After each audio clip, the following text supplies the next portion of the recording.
This is the awakened man and the awakened woman, the journey of the divine feminine and the divine masculine. This is an idea that came through divine alignment. Um, it was something that was planted, and Dom and I got together and we said something's got to happen. Something we have to do something. And we first decided to start with a live to see what direction any of this can go in. I'm gonna go ahead and let my co-host go ahead and introduce himself and what he does and why he is here.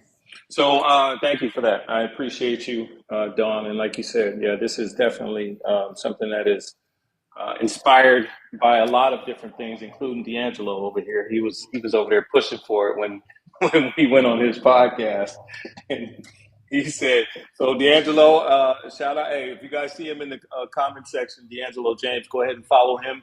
And then follow his platform because he's doing some phenomenal work. He's talking about everything. He's talking about current events. He's talking about spiritual awakening. He's talking about save the whales, the turtles. He's talking about the best types of tissue to use. Whatever you need, go to that man's page. He gonna help you out. So I just want to give a shout out to him, and he's the one that helped sponsor this. My name is Dominique Walltower, aka King Dom. There's a story to the name. I'll tell you all that later. I am someone who has been in this awakening journey since I became aware of it in 2009. So I've been on the journey of trying to integrate, embody all of these lessons, and in that process had to let go of a lot of things. And so in that letting go, I realized that the divine has wanted me to release, and it's been a process to release. And so I'm still in that journey. And so my job here is to just help anyone else along this journey, and that's what we're here for.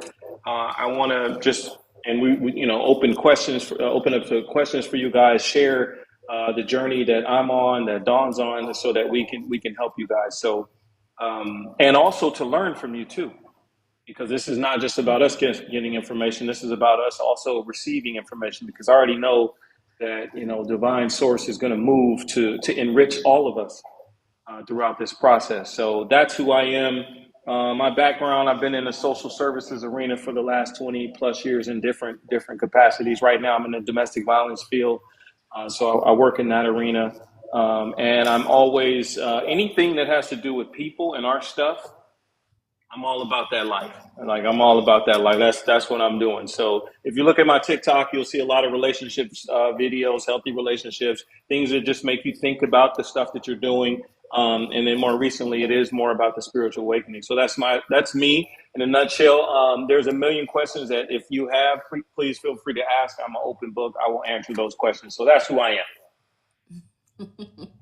And I also mentioned earlier, for those that are just tuning in, we do want to open up the box and have people come up. If you have questions, if you have something that you want to share, your story, your journey, if you need any type of validation for what you're experiencing, we're here to assist you along that journey, as well as if anything that you want to move forward with either of us, both of us, however you want to do it, we are here, we're available, and we'll give you all those details after. For those that don't know, I am Dawn Kristen Ellison, also known as Dawn of the Aquarius here on these social media platforms. I am a life mastery metaphysician and awakening integration coach. I am also a transformational speaker, and it is my life's purpose, passion, and pleasure to help people realize their true authentic self and to start living life on purpose, with purpose, unapologetically. This is something that I have been extremely passionate about for now going on 20 years.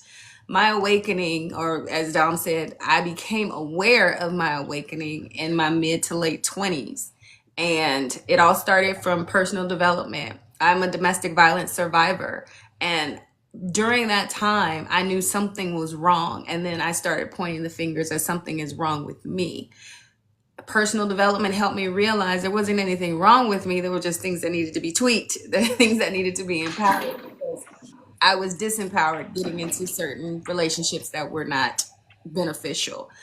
Spiritually, I've been awakened my whole life. I don't think I've ever truly been asleep, because I've known there's something on a level that I can't explain, didn't understand that I was meant to do here.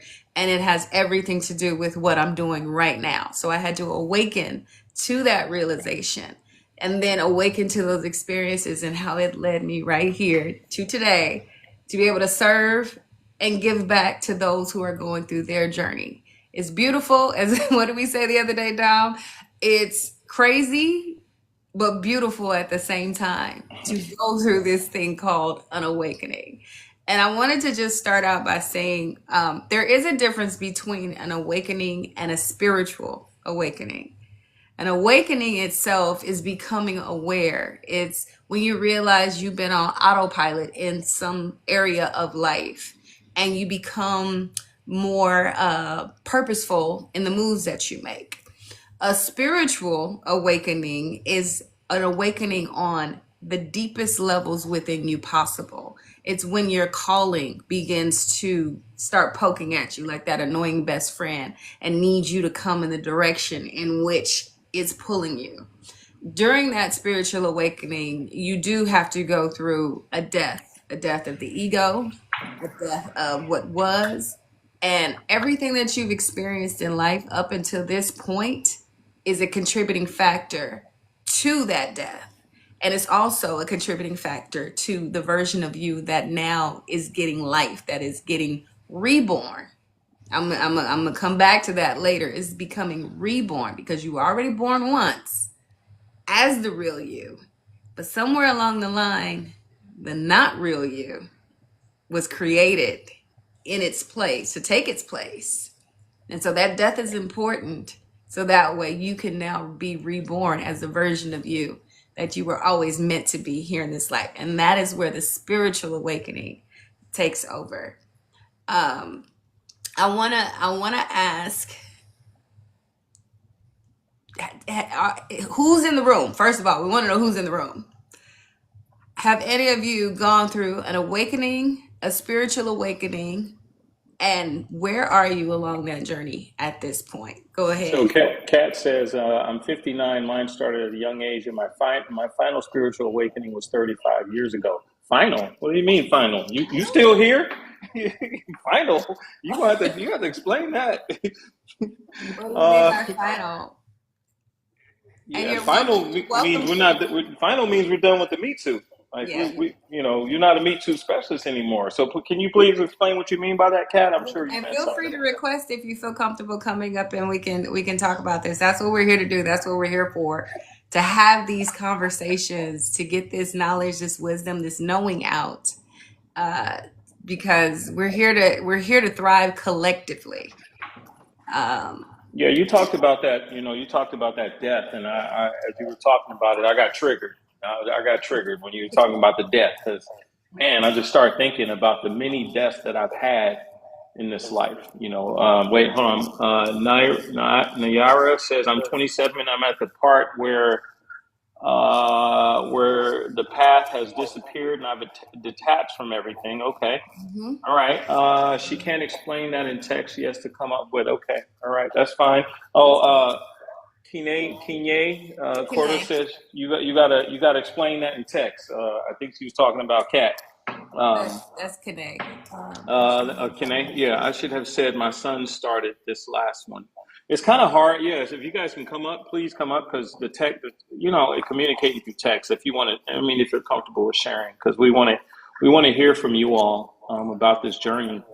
Um, and again, back to what I was saying, there are multiple deaths that you are going to experience, and all of them are a part of the process. Death to your ego, death to your identity, death to relationships, death to programming, death to conditioning. There's, I mean, I'm sorry, I forgot to say this part. Death to comfort and stability. Yeah, yeah. And what do we seek in this life anyway? Our whole lives are trying to get comfort and stability. And then this awakening comes along and it just pulls the rug up from underneath you.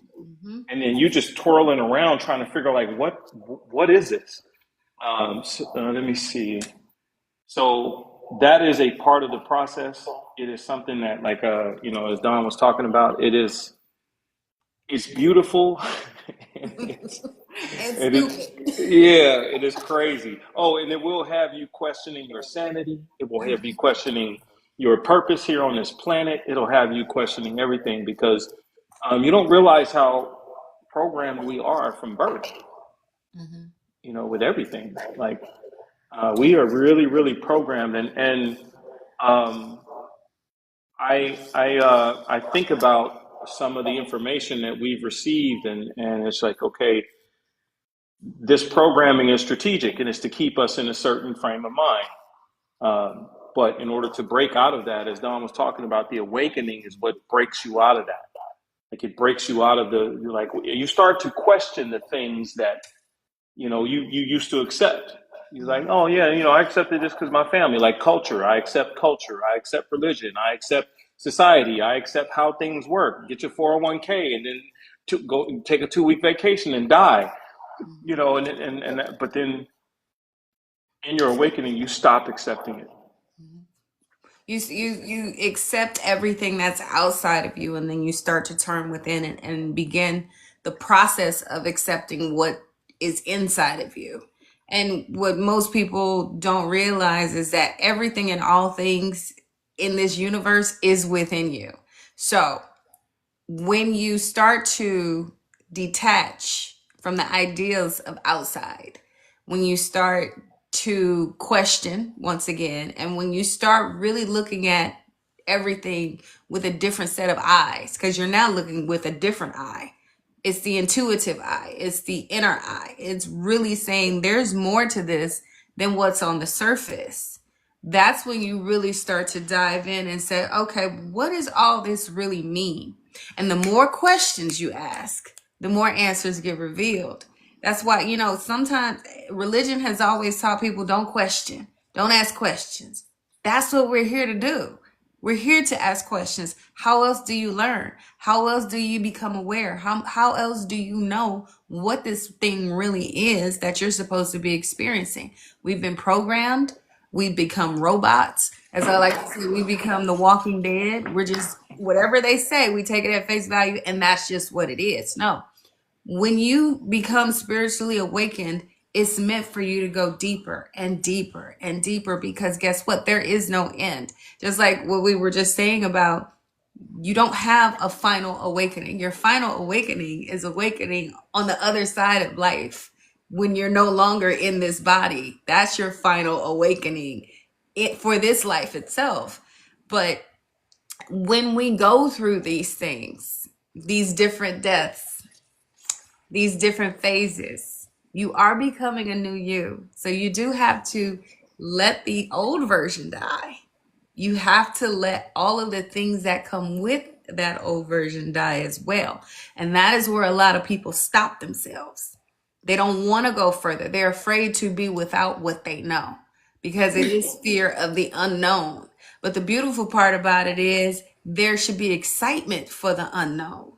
No, we don't want to let go of our loved ones. No, we don't want to lose those relationships. No, we don't want to lose what it is we're used to.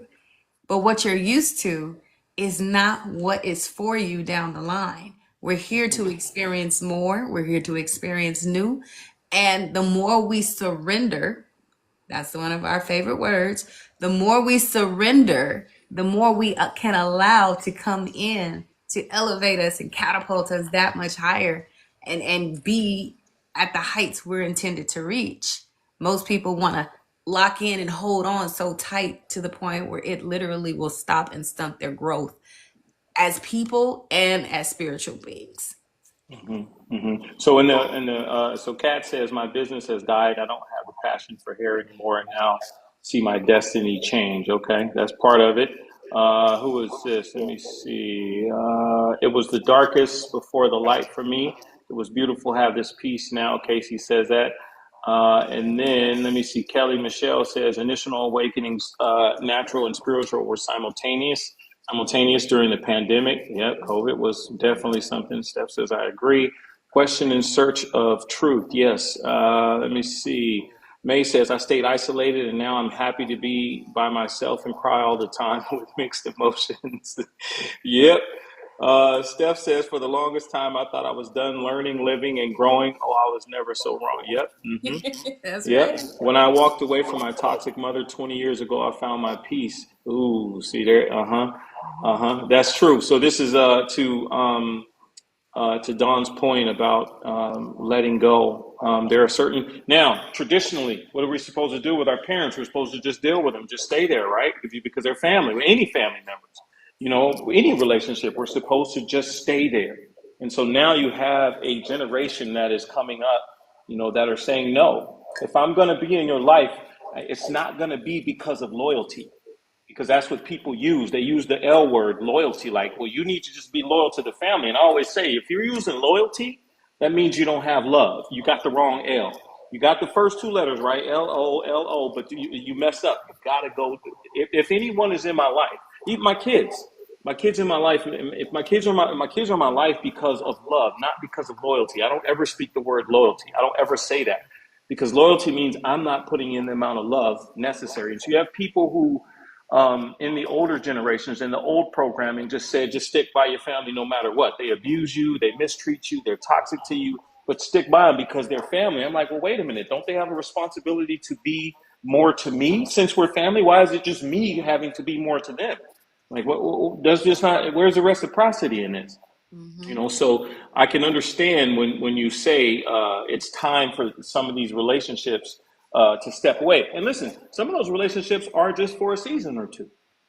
You might come back around in another season, or not, or not. But having the courage to step away and then love yourself and value yourself is actually a part of the awakening process as well. Because when you are awakened and you're spiritually awakened, you don't allow people to mistreat you, because the awakening won't let it. It just won't let that happen. Like we can't, like we don't do that to us. We don't do that. We don't mistreat ourselves, and we don't let other people mistreat us as well. The parental part has been the toughest part of the journey, but I will not compromise on this. That's another thing too. Even Mhm.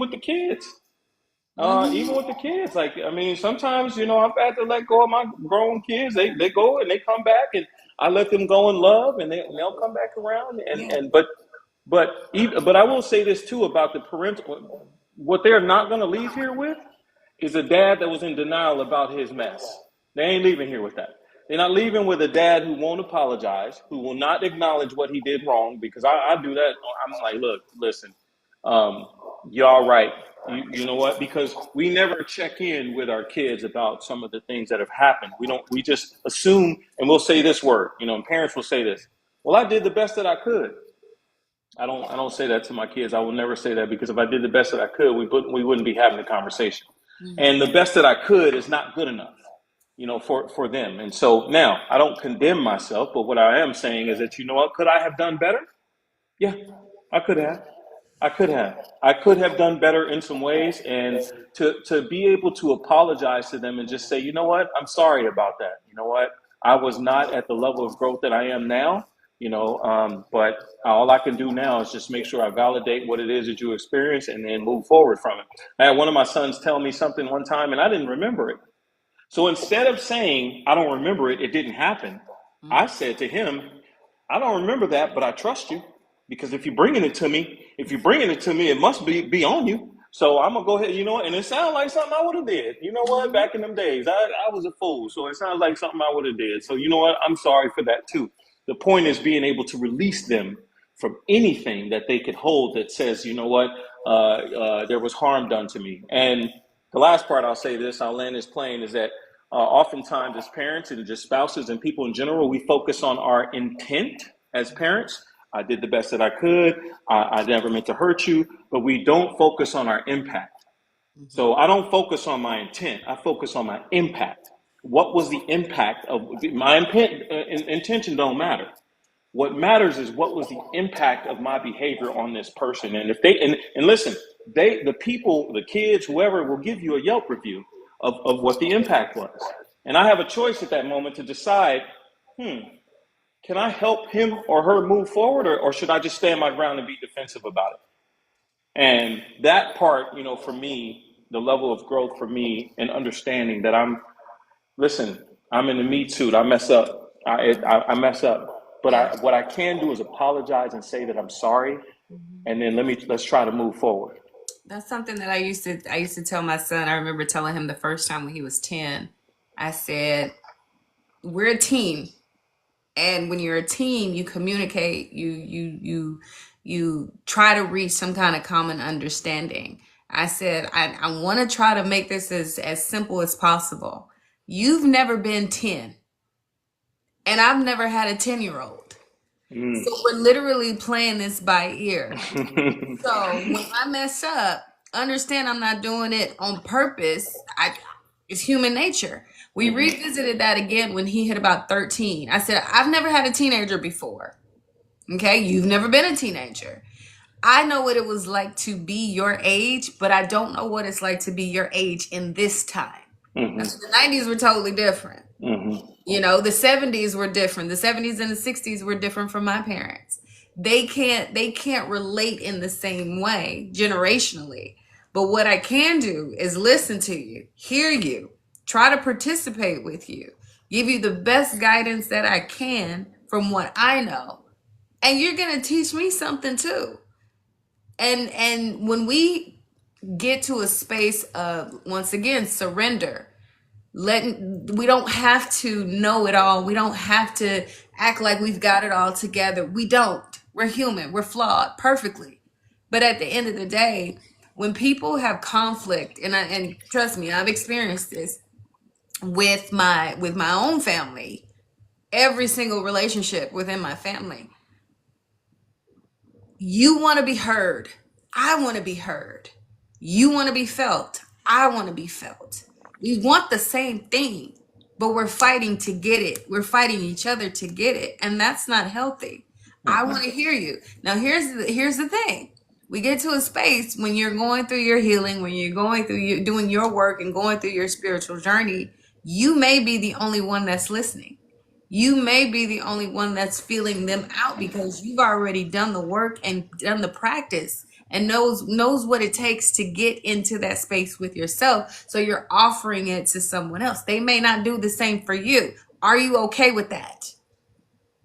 Are you going to be okay with the fact that no, they can't hear me? They can't receive me. I'm not going to be heard by you. I hear me. So that should be enough. But Hmm. putting expectations on other people, that's not giving them grace. That's not giving yourself grace. That's just saying I still want to be heard. That's still ego. That's Hmm. still a part of you that still has to be managed and maintained, because what you can do is only lead by example. That's it. You can only lead by example. How did my relationships improve with my family? I started implementing and practicing that work. And they slowly started getting, okay, this is how we're functioning with her now. These are the things we're not going to do. Even when we are Hmm. having what could have been an argument, what could have been a disagreement or a difference of opinion, I now verbalize that differently. Okay, this may not come out exactly the way that I intend for it to. You may not receive it the way that I would prefer you to. But I'm going to say this, but allow me to take it a little further so that we can try to reach some kind. I always preface it by saying I don't know the exact words I'm looking for, so that way we both can understand what I'm saying. And I'm here to hear you out and listen. And then sometimes, and I did this to my mom the other day, I said, well, is it okay if we can agree on the fact that maybe we looked at it from a different perspective in that same time? And how I felt is what I felt, how you felt is what you felt. But can we say now that we've grown from that and it's no longer something that sits right here between us? Is that okay? Because I don't want to keep talking about it. Instead of saying, why do you keep bringing that up? Why do we go round and round? No, I don't want to keep talking about it. Let's just say that was then. This is how it went. This is how we felt. It is what it was. And we've grown. We've moved beyond that. It's no longer a problem. So we don't have to keep reminding ourselves that it was a problem. Hmm. It's Hmm. breaking it down instead of being defensive. It's really saying, hey, let's create a strategy in this space for this. Let's have an agreement. When you say this, the defensive piece, I used to say this when I was in church. I'm like, okay, so if I'm in church and I say I believe in God, or if I'm spiritual, whatever I am, why is that? Why has that not permeated to my defensiveness? Why am I still defensive? Why is my ego still showing up? Because that's what defensiveness is. And it's like, so why has my this journey should permeate to the depths, to the core of you. Any behavior that you have that is not of awakening, it should be permeating through that. Okay, it should be. So if I have a toxic behavior of not being able to be accountable, okay, in my awakening, it should be, that should be something, because I always say this, the awakening is not just about the knowledge that we have and we know about other people and how horrible other people are. Do you know you? Do you know you? And so, do you know the things that you bring to the table that cause relationship erosion? So let me read these real quick. So Sweet Steph says, "I'm guilty. I know I bled on my kids," and that's what I'm talking about right there. So you know that. Even I just coached someone. I was doing coaching this morning, and I was talking to this lady, and she said to me, "I know I've been an a-hole. I know I've haven't been the nicest to my kids." I said, "Tell them that." Mm-hmm. Tell them that. Tell, because it's good that you're telling me. Tell them. And she had a conversation with her son, and it worked out really, really well because she was able to own her stuff. And like Don said, you lead with example because you are the one that has the capability to do this. So I'm guilty. I bled on my kids. Let me see. May says, "One day I had a fear over me. Can you tell me about that?" I'm not sure what you mean by that, May. Could you be more specific? I used to be able to, Kat says, "I used to be able to recite the awful letters she wrote me. Now I have forgotten them." Okay, so there's a place of forgiveness. There's a Mm-hmm. release that That's people one that actually have harmed you, they have harmed you and they have done, but there's a release. And I want to say this, forgiveness does not mean approval. It doesn't mean that I approve of what you did. It just means I release you from the debt that I feel that you owe me. I'm releasing you from that, and I'm releasing myself. All right. Kelly says, "Very true. To clarify, my connection with my parents have been the most challenging." Yeah, I could see that. I could see that. And then learning to love them, if you're going to be with them, you have to love them based on just where they are. where they are. Sometimes people don't have the capability to move forward mentally, emotionally, spiritually. Sometimes they are a 12-ounce cup and you are 64 ounces. And all they got is 12 ounces. And if they give you their 12 ounces, that's cool because we want them to be more than where they are. And sometimes it's just accepting them for where they are. And maybe they'll change, maybe they won't. But that's something that's a decision that we have to make. Let me see. Kelly said they are very clear on their religious beliefs, and I honor that from a distance. And that's a big one. Mm-hmm. Religion, Dawn talked about that earlier. Religion is a big thing, and it's supposed to bring us together in love, but it actually, a lot of times, it doesn't. It pushes people away. I saw the Pop the Balloon episode. One dude on there, he said, "I popped the balloon because she does yoga." I'm like, what? What? Quit playing. Damn, like, really? Like, It's you won't stop a relationship because this. Yeah, Don't get. You and know a lot what? of times, and I know a lot of Kelly's stories. She's one of my kindred sisters. We very soul aligned. A lot of times when it comes with our older generations, they are programmed and they are solidified in those programs. I'm not gonna say stuck. They're just solidified. They're grounded in them. That's who they are. That's what they know. They're not shifting. They're not changing. They're not doing anything. Well, we have come to understand and understand when you have awakened to your truth, when you have done the work of forgiveness, giving yourself grace, loving yourself, loving the good, the not so good, the ugly, and everything in between parts of you, you then can look at people and say, you know what, that's what they choose.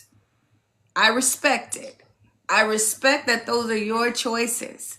It's unfortunate that you don't have the same respect for my choices and what I decide for my life. It's something like what I had to tell my I think I told my dad this once. I'm living for me. I can't live for you and me. So what you want, your idea of what you see for me is not my idea for me.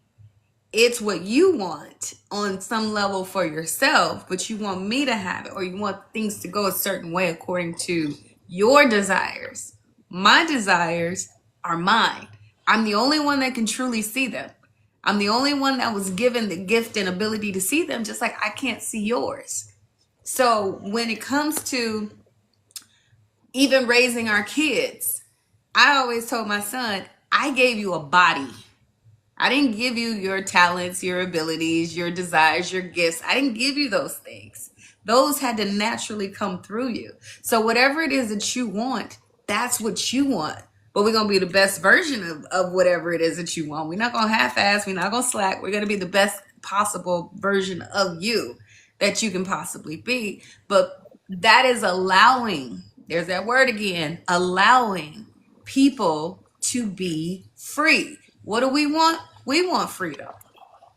We want people to love us. We want people to receive us. We want people to see us, right? We have to give that to others as well with the least amount of judgment possible. And when you come from a place of not judging, you have liberated yourself. You've liberated others within, as far as how you see them. Judgment binds us, it restricts us from actually just loving and living unconditionally.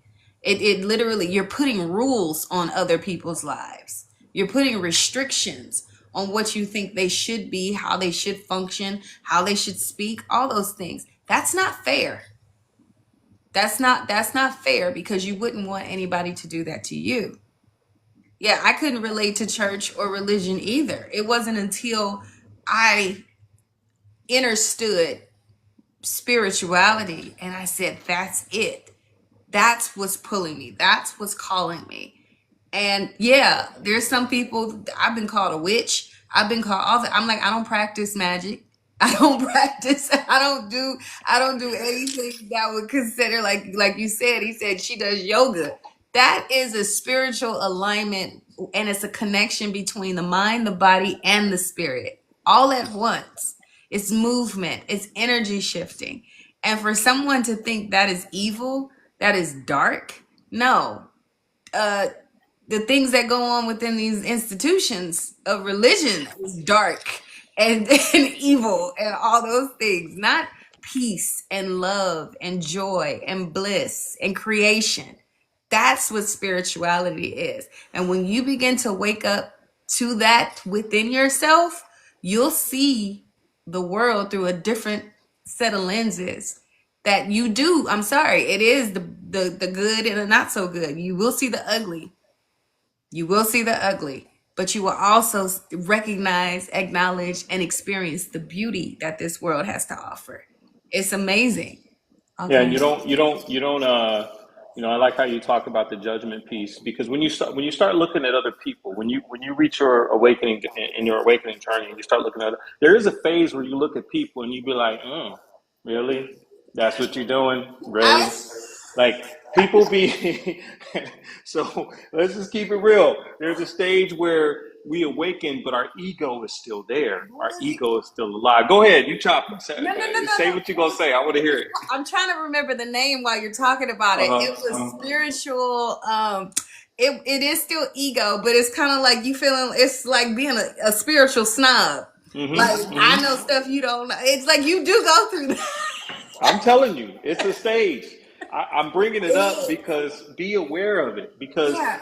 it's just like in Christianity when somebody gets saved, what's the first thing they Ooh, do? I feel you, girl. They Yeah. start judging.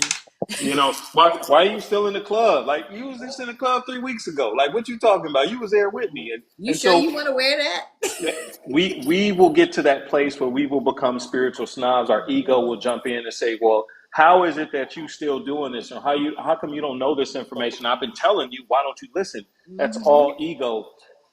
There's something in my journey that I realized, and I realized everyone is not here to wake up. Everyone is not here in this incarnation to wake up. They're in their own journey. When I look at these people, family members, friends, romantic, it's like, oh, you in your journey. Oh, okay. These pages are written. They're supposed to be written. Yeah. I can't change them. It's not up to me to change them. I could tell you about what I want if or what I'm experiencing if you want to know that information. But me trying to convert you is not part of the picture here. There is no conversion. There is simply me existing and being. Don said being the example. So when I exist in my light and I exist in who I am, you see that. If you're interested, you'll ask me about it. But for me to look at you and look down upon you, that's what you call a spiritual ego trap, because it's like, well, and how often we forget the moments where we were not, awakened. Like we forget, like, oh, when I was whatever I used to be, and to be able to look at someone um, with the judgment, like Dawn says, is something to be careful of. It's really to be careful because people are not there. A lot of people are not. And I say this: that your awakening journey is not a community project. It's not a group project. It's for you. It's for you. And if you notice, because you know what, the source could have opened up the heavens and then woke up everybody in your circle. So everybody, but it don't happen that way. You be the only one. You walk around here talking this stuff, looking crazy, and it's meant that way. It's meant to be that way. It's Yeah. meant to be that way. So when we look at others, is looking at them with grace and looking at them with the understanding that they are in their own specific, unique journey that Mm-hmm. has nothing to do with me. And then my question is, once they come across me, am I enhancing that journey or setting them back? What am I doing? Am I When they even supposed walk, to participate at all? I don't know. I don't know. Isolation is key. Your path is your journey. Yep. Kat says. Let me see what else y'all saying in these comments. They have to awaken on their own if they're meant to. Most people aren't going to experience that. Share out the live so people can get these gems. D'Angelo says, appreciate that, sir. I work with all kind of energies. Yep. Ayahuasca. Yep. So we'll talk about the plant medicines too. Tammy says you can only plant seeds. I want to say this too, real quick. The isolation piece is a part, but it's not meant to be permanent. Okay, you're not supposed to go into the woods and get a cabin and just be like, "Duh, f this world. I'm just waiting to die." Okay, that's not awakening. Awakening is there should be a point after your awakening where you move to service. You move to Yeah. service. You move to service to others. I'm sorry. Go ahead, Don. Yeah, no, here we are. The different stages of awakening are, I mean, they're astronomical because people don't realize you go through an awakening when the shit hits the fan. That's the beginning, when things start crumbling in your world. It's like, okay, why is nothing working out for me? Why are my relationships shifting? Why is this wrong? Why am I so uncomfortable? Why am I out of shape? Why am I just disgusted with life?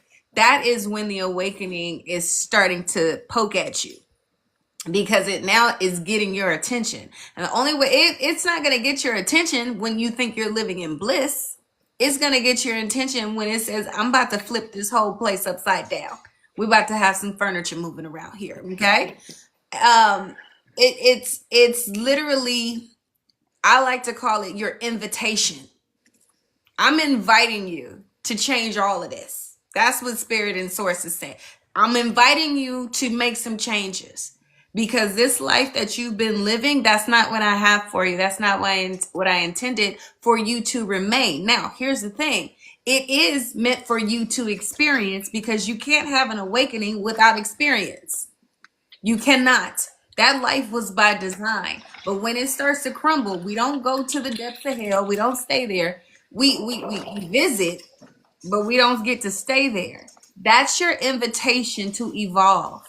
That's your invitation to grow. That's your invitation to surrender. That's your invitation to really put into perspective, what is it that I want and what is it that I really need to do? I want happiness. I want fulfillment. I want love. I want joy. I want peace. I want money. I want experiences. Whatever it is that you want at your core, that awakening begins when that destruction is taking place because it's showing you what you don't want. So now it's inviting you to say, okay, you don't want this. What do you want? Ask me. The universe is, hey, ask me. Please ask me. I want to give it to you. I want you to have it. It's here for you. Just ask me. Don't linger in those dark spaces. Don't linger in those dark relationships. Don't linger in that dark mentality because I can't help but keep you there because that's what you keep focusing on. How many times have we heard what you focus on is what grows, or what what do you say, where your energy goes, your flows and all that, whatever. The universe wants to give you the best of the best, and we can't even imagine the best of the best. We're asking for little shit, little stuff, little itty bitty stuff compared to what it has to offer you. But that invitation is in the chaos. That invitation is in the darkness. That invitation is in the BS. Can you see beyond this? Because I have to show you exactly. The darkness is here to teach us everything you want, everything you need, everything that you desire is in that darkness. It's right on the other side. Are you willing to go through it?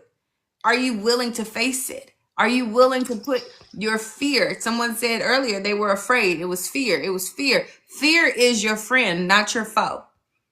Fear is one of your greatest allies when it comes to this thing called life, because it's going to show you. How else would you know what you're capable of if you didn't have to face fears? How else would you know what you're worthy of if you didn't have to face adversity? If you didn't have to face trauma, if you didn't have to face all of the emotional wounding that you went through, you wouldn't know who you are, because as Dom said, this journey is about learning who you are.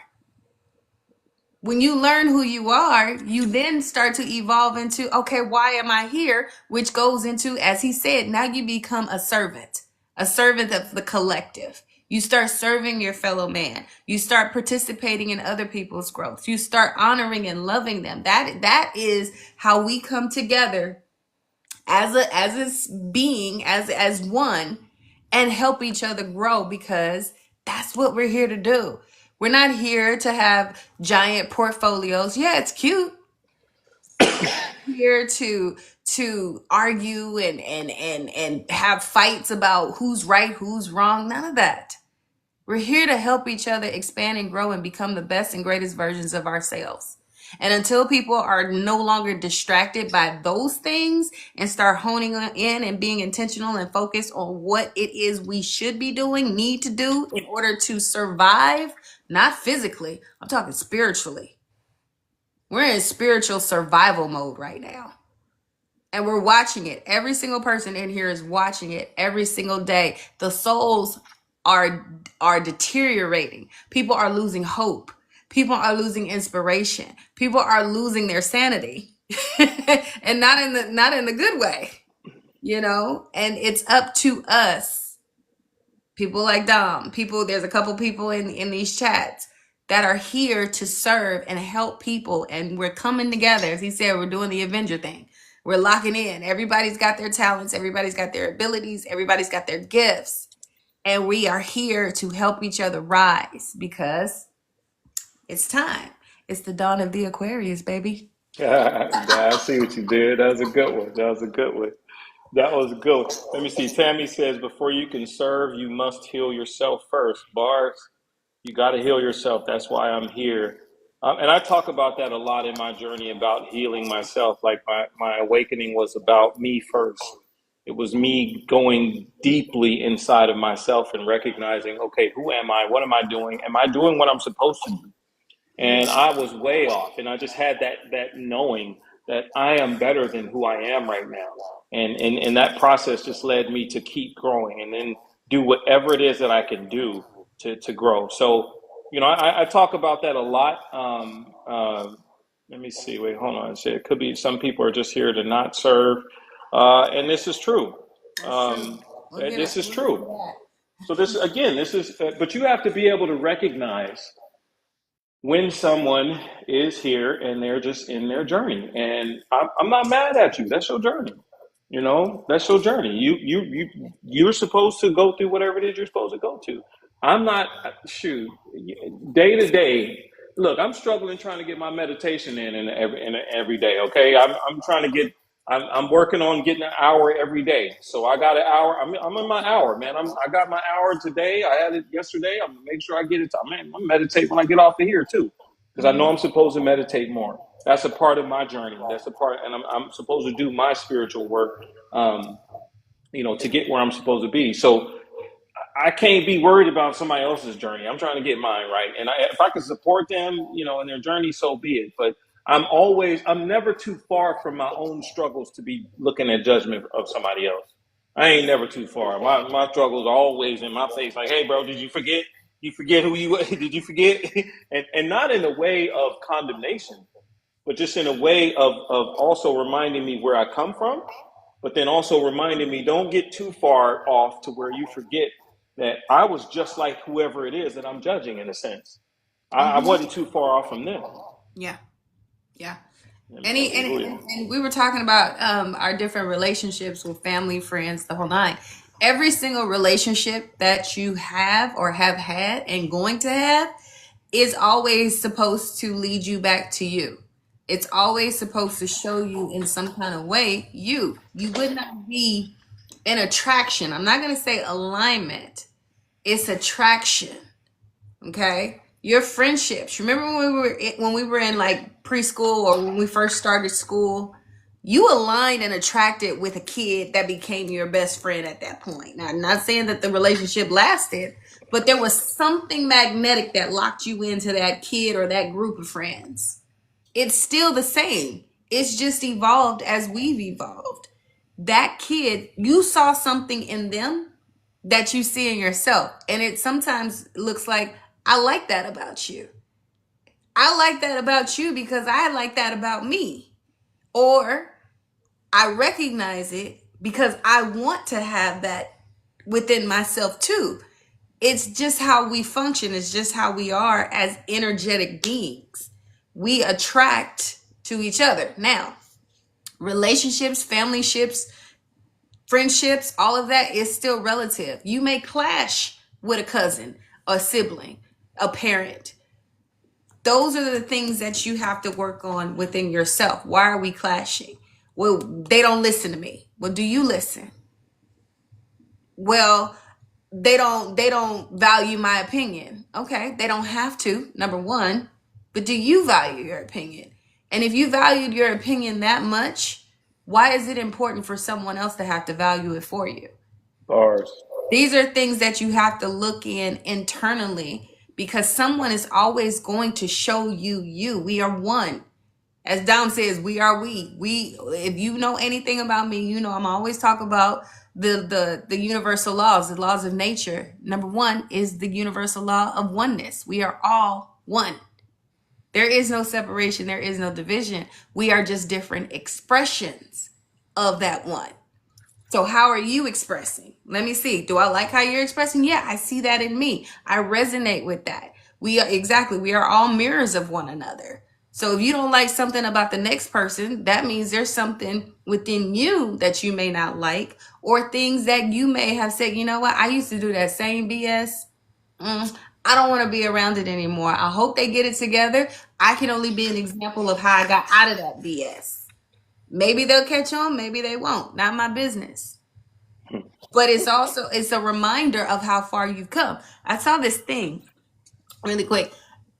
It says some people aren't here to wake up and evolve and grow.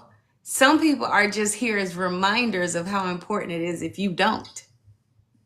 That is the realest thing ever. If you see people who aren't trying to become better, do not enforce them to become better. Do not stretch yourself and strain and pull your hair out because they're choosing the opposite of what you're choosing. That's their business. As Dom said earlier, this is a solo project. This is an inside job. This is an internal job. This is something that you have to do for you. There's nobody else that can go in there and do it for you. They're not supposed to do it with you per se until divinely you start aligning with people and you continue to grow together. When you start collecting and attracting your soul tribe. And that's when you are in alignment on a soul level. Why? Because you know who you are on a soul level. You know who you are, what you want and to experience in this life. And everybody's going to serve some kind of a purpose as you will serve a purpose for them as well. And sometimes it's just being a good friend. Sometimes it's just as simple as having someone who is not going to judge your ideas, your opinions. They're going to be able to resonate with you on the level of, I feel seen, I feel heard, I feel understood. But you had to do that first for yourself. There's no deficit. It's an abundance now. When you live in abundance, it's not just money. It's not just material things. It's not just those outside things. When you live from an abundant space from within, you start attracting more people who give you more of what you've already filled yourself with. Hmm. Swedish Charlotte says exactly, but after I woke up, my friends disappeared. Yeah, that's yeah, we yeah, Swedish Charlotte. Yeah, we feel you. Is that's what we said. And exactly what Don just said, because when you wake up, you are at a different frequency. It's not better than anybody. It's not worse than anybody. You used to be on 92.7. Now you're at 96.8. Now, and that's a different frequency, a different channel. So you don't resonate with whatever was on that old channel. And that's why friends, family, relationships will disappear. And like Don said, the more comfortable you get with who you are, the more you embody your frequency, the more you're going to attract other people. It's like that's why y'all here right now. That's why people are listening. That's how me and Don connected. D'Angelo, like we were like, oh, you on 97.6? Oh, I know that frequency too. Oh, you know what? Yeah, we got somebody else on 97.6. And that frequency, other people would consider the weirdo frequency. They were like, y'all some weirdos. Okay, cool, no But worries, we appreciate you. weirdos together. Yeah, you know what? And they'd be like, appreciate you. Yeah, it just ain't for you. It's okay. I don't need to sit there and argue with you and pontificate on the frequency. It's like, no, you don't agree? Okay, no worries. Blessings on you. Blessings on you. But you will align, as Don said, with people who are on the same frequency as you. Because um, back in the day, think about some of the friends that we had that have gone. It's like, okay, I had doing dirt friends. All we did was dirt. And then when I stopped doing dirt, we really didn't have much in common. You're like, hey man, let's go do this. I'm like, nah, bro, I'm good. Y'all go ahead. Like, no, let's go do this. Casey said, be ready to lose everyone.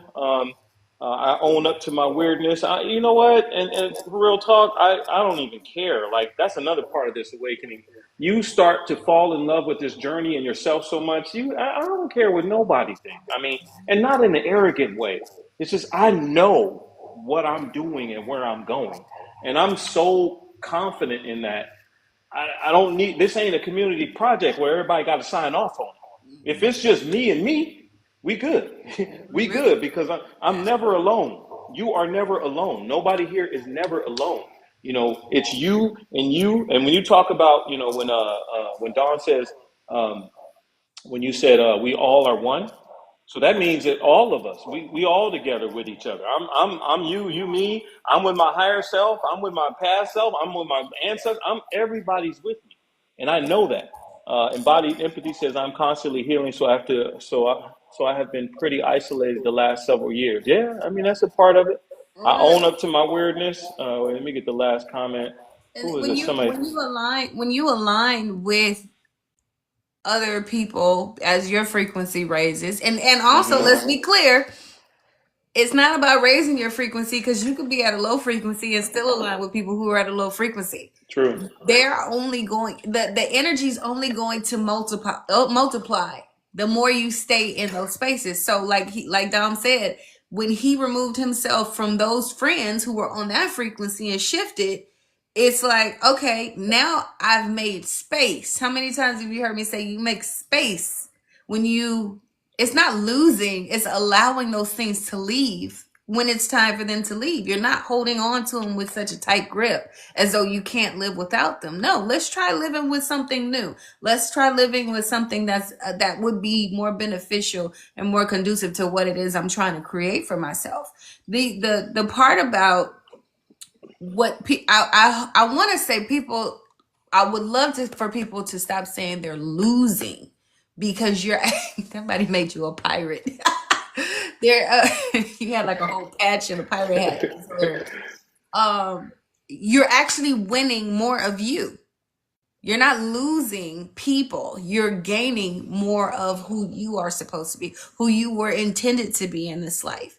And that does come with separation and isolation. But that isolation is important, because that's what you hear your soul calling out to you the most in the silence. And if you've got too much noise around you, you can't hear anything.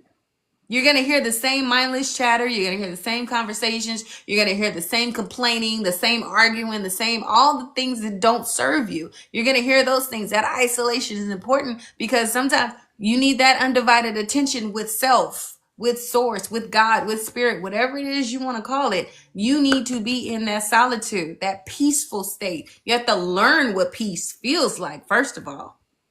You can't learn what peace feels like when you're surrounded by life chaos or the world's chaos. It's a beautiful thing, but for a lot of people it's torturous. A lot of people cannot be alone. A lot of people have to be around other energies because they have not yet figured out their own energy. It's almost like they're relying on other people's energy and frequency in order to tap into whatever they think they want to be at. No, it's about being in that solitude, being in that isolation and that alone is literally you saying, this is the frequency I want to be on. This is the frequency I'm going to be on. And the great thing about it is once you align with other beings who are on that frequency, it's going to catapult you even higher and higher. You may not even be on that frequency with them in 6 months because you probably shot higher because it's fuel feeding fuel. And it's okay because you've already know, hey, like Dom said, seasons. We may be here for just a few seasons. We don't know. That's why it's important to live in the moment and understand you're not losing anything at any time. You're winning, you're gaining, you're becoming. And as I like to start, my framework is about unbecoming to become. How much of the dismantling are you willing to do of the old version of you? How much are you willing to let go so you can receive and embrace more of who you are, who you're meant to be, who you want to be? And who you want to be is actually who you're supposed to be. It's who you're supposed to be when it comes from a pure place. If it comes from an egoic place, you're still playing the Matrix game. You're still doing that thing over there. And that isolation, that solitude, that alone is where you get to really get a preview of what's possible. And it's your job to make it real, to make it your reality. And that part is like wait, what did you say? You heal inside relationships, not in isolation, but you do have to be ready to isolate as you can help. So there's two sides of that too, Yes. because there are some lessons that you can't get by being isolated.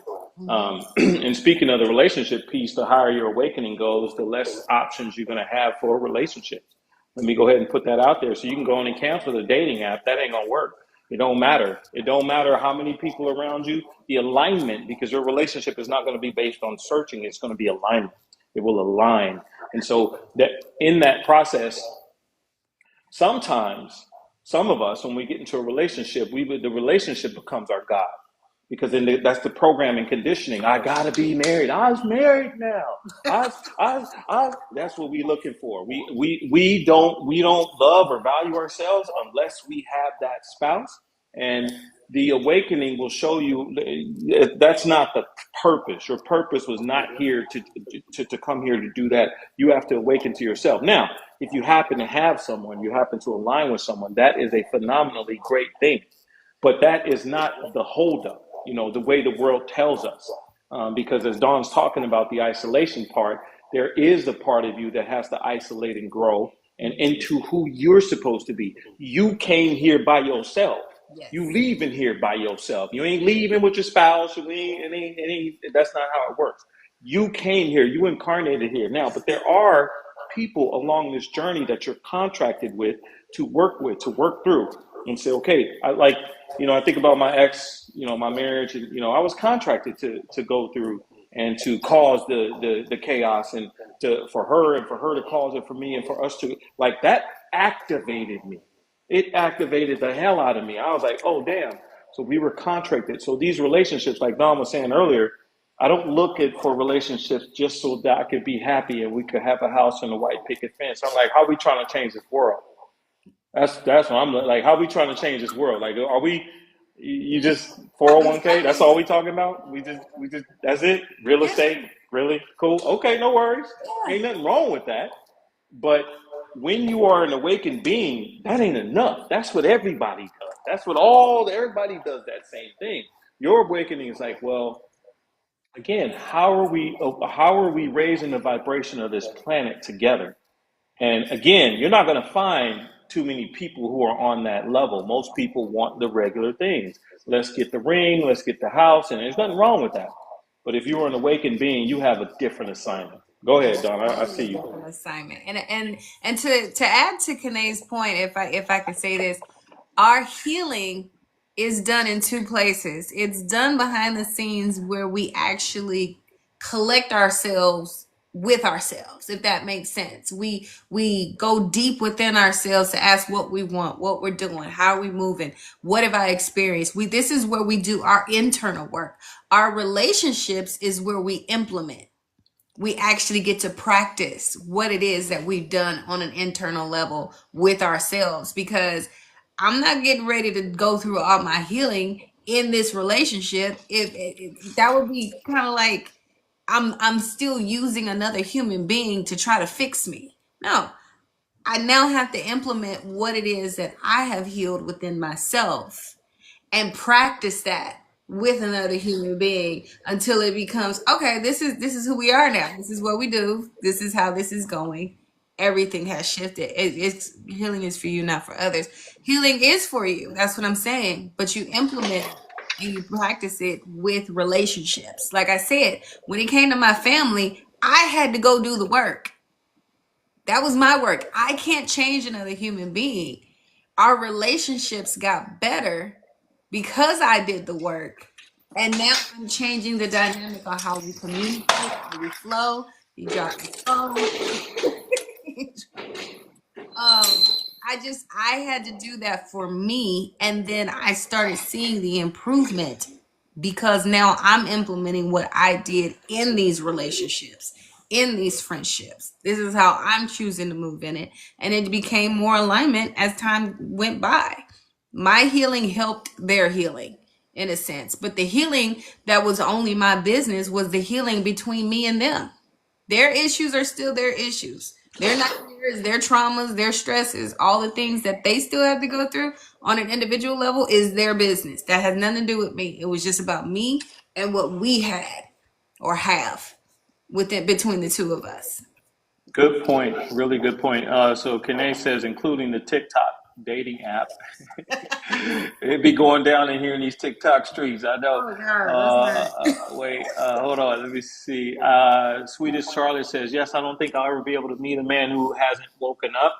Um, yeah, I mean, if that's what you say, you want someone who is in alignment with you, and like Dawn said earlier, your job is just to make sure you continue to stay in alignment with who you are. I heal in isolation, going deep, and present the lessons learned externally. My husband has been the biggest supporter and has learned to help me, but it's also helped him rise. That's good to hear. Before we were born, we agreed a soul contract or elevation can be lonely experience if you're holding on to validation. What's the best thing you do when narcissists try to use humor on you? Leave them. Leave narcissists. Yeah, we don't. Yeah, Immediately, yeah. immediately If run. you playing around with them, no, and I always say this, you keep playing around with like you're playing around with something that they're those are individuals, and I don't. This is not to cast aspersions on them, but there are some people that are not here to evolve. So you playing around with someone that's not evolving. They don't have the capability to evolve in a lot of senses, and they don't want to. So the question that you have to ask is, what is it about me that is sitting there with someone that I know can't evolve? I know they can't evolve. I know they can't change. So them using humor, or that's part of the trick, the bag of tricks that they have. And so, again, what is it that I am attracted to in this scenario? Why am I here? Am I here to save them? No, you need to save you. Like you gonna have to save you. Let me see. Someone They said will. how she means in social settings when she can't escape them. Oh, Um, you can. You have to first believe you can. oh yes. That's the first step. But you also, if I may ask the person who asked that question, I can't scroll back real quick. Are you an empath? If you are an empath, such as me, such as Dom, you are going to attract narcissistic energies. That's just what it is. Why? Because they're here to siphon our energy. They need it. The only way that they can get it is if you offer it to them, like a Mm-hmm. vampire. A Yep. vampire cannot come into your home until you invite them. That's just it. So if you feel that I can't get rid of them, you need to become empowered within yourself. because that's a disempowering belief that you're carrying, that they have power over you to take your energy, when in fact, no. It is, I mean, at the end of the day, laugh at them. Laugh at them. They're not gonna like it. They're probably gonna have a tantrum about it. They're gonna try to manipulate you in some kind of way, but have the knowing. Yeah, narcissists are here to help us wake up. Absolutely. Yeah. Um, There's a go ahead, Don. Go ahead. when you have the knowing that that's what's happening, that's you being empowered, and don't play with them. Walk away, run, leave, go do whatever you need to do. You don't have to be there. You're choosing to participate in that space, and you don't have to. And that's a good point. Anytime you're dealing with somebody like that, you have to know who you're dealing with and then know how to respond. Now, when I used to play college football when I was a young guy, we had our PR and marketing team that would come in and they would tell us how to speak to media. So you give us a talk track. So if you see sports athletes, they all say the same thing. Yeah, we did a good job. We executed. We did this. That's a good team. They all say the same thing. You know why? Because the marketing team tells them to say that. The PR team tells them to say that. They have a talk track ready. So whatever questions the reporters ask them, they know what to say. You have to have that when you're dealing with a narcissist. When I was dealing with one, this person would say something to me and I would say, hey, appreciate your opinion. All right, I got to go. Oh, thanks a lot. Appreciate your opinion. I got to go. I don't even wait. I'm not already. Why am I going back and forth with you? Appreciate your opinion. Thanks for that. I got to go. Keep it short. Keep it sweet. And then I don't need to prove, because what they want you to do is start proving yourself. They want you to say, well, Dom, you know, those glasses that you have on. Well, no, don't talk about my glasses. These glasses came from blah, blah. Once you do that and you engage in conversation, you lose, because that's what they want. And that's how they cipher your energy. So you have to keep it short and sweet with those people. Say, yeah, I appreciate your opinion. And even by saying that, I appreciate your opinion. Think about that. I appreciate your opinion. That's what you think. I don't have to accept that. And then just move on from that. You give them gratitude. I just say, okay. I walk away. I don't want. I didn't ask for it. I don't need it. Maybe it's also because, I mean, I could be what they call an asshole sometimes when it comes to that, because I know who you are. That's what I love about. I always say this. I love the vantage point of, I see you, you can't see me. Mm-hmm. I know what you're doing, and if you want to tango, let's tango. But you're not gonna like how this song goes. I'm not going to entertain what you're trying to offer me. I've been down this road. That's the knowing. I've already experienced this. I'm already empowered in those spaces. Not saying I can't be got. Let's be clear. I could be got, possibly with new energy, new trickery, new something, because guess what? The more you raise yourself and your frequency and your consciousness, the better they get. Okay? It's like Marshawn Lynch said, I know I'm going to get got, but I'm going to get mine more than I'm going to get got. Thank you. It might happen. Can't say it won't happen. But they do get better, because guess what?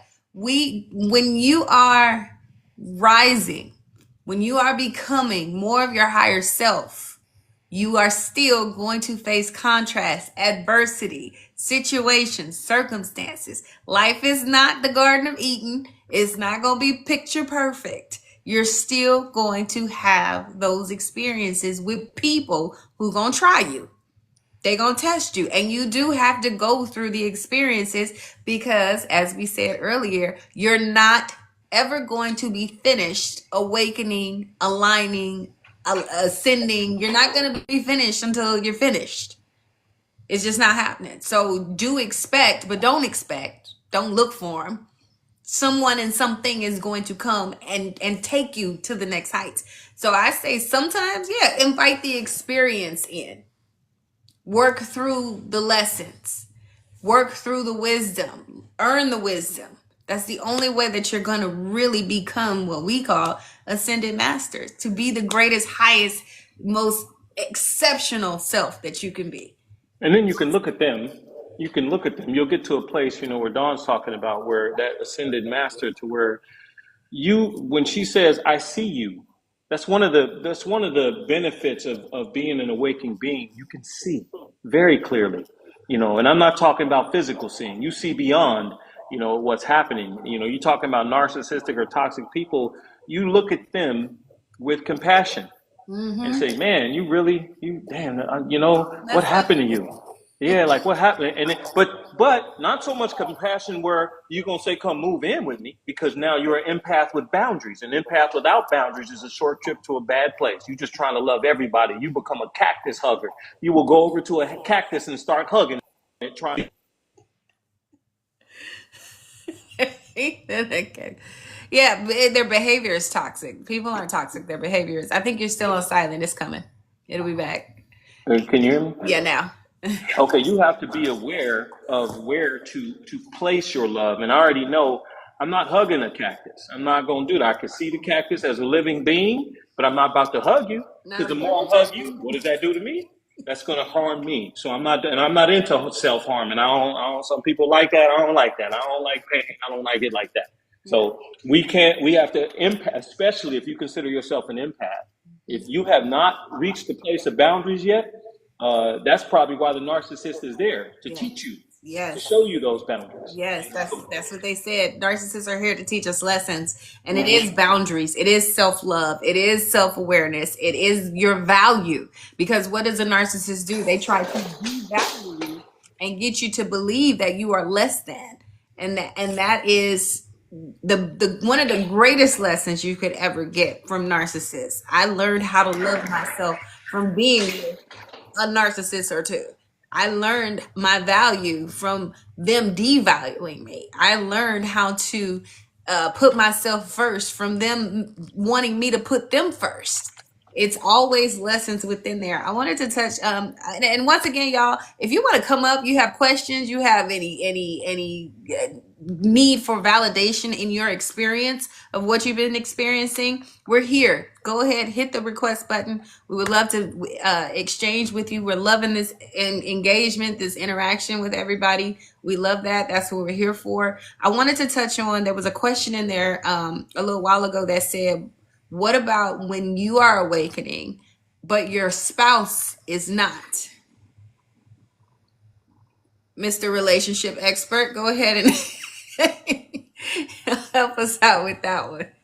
So you saying, oh, say, what was the question again? It When said, you're what if you are awakening, So but if your you're spouse awakening is and not? your spouse is not, you have one of two choices. So the first one is well, you do have to understand again, it's not a group project. It's not the Notebook or Titanic where it's a love story, and that's not how it typically happens. You awaken. Sometimes the awakening is for you to wake up and move away from that relationship. Other times it's for you all to wake up and then learn to live with each other. Because if you're going to stay in a relationship with someone who is not on the same journey as you have to practice radical acceptance of who they are, and they have to radically accept who you are.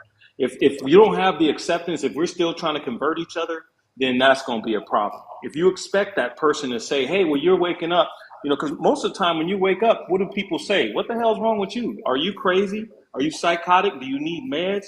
They're asking you those questions. So you have the first thing is you have to practice radical acceptance if that's your mate, if you're going to stay, because you have to. And radical acceptance is saying, listen, I accept you whether you grow or not, whether you move into this space with me or not. If you cannot live and exist, let's say, I'm in my awakening and my spouse is, she's a devout Christian, all right, and we just can't get along. That may push us away. It may push us away.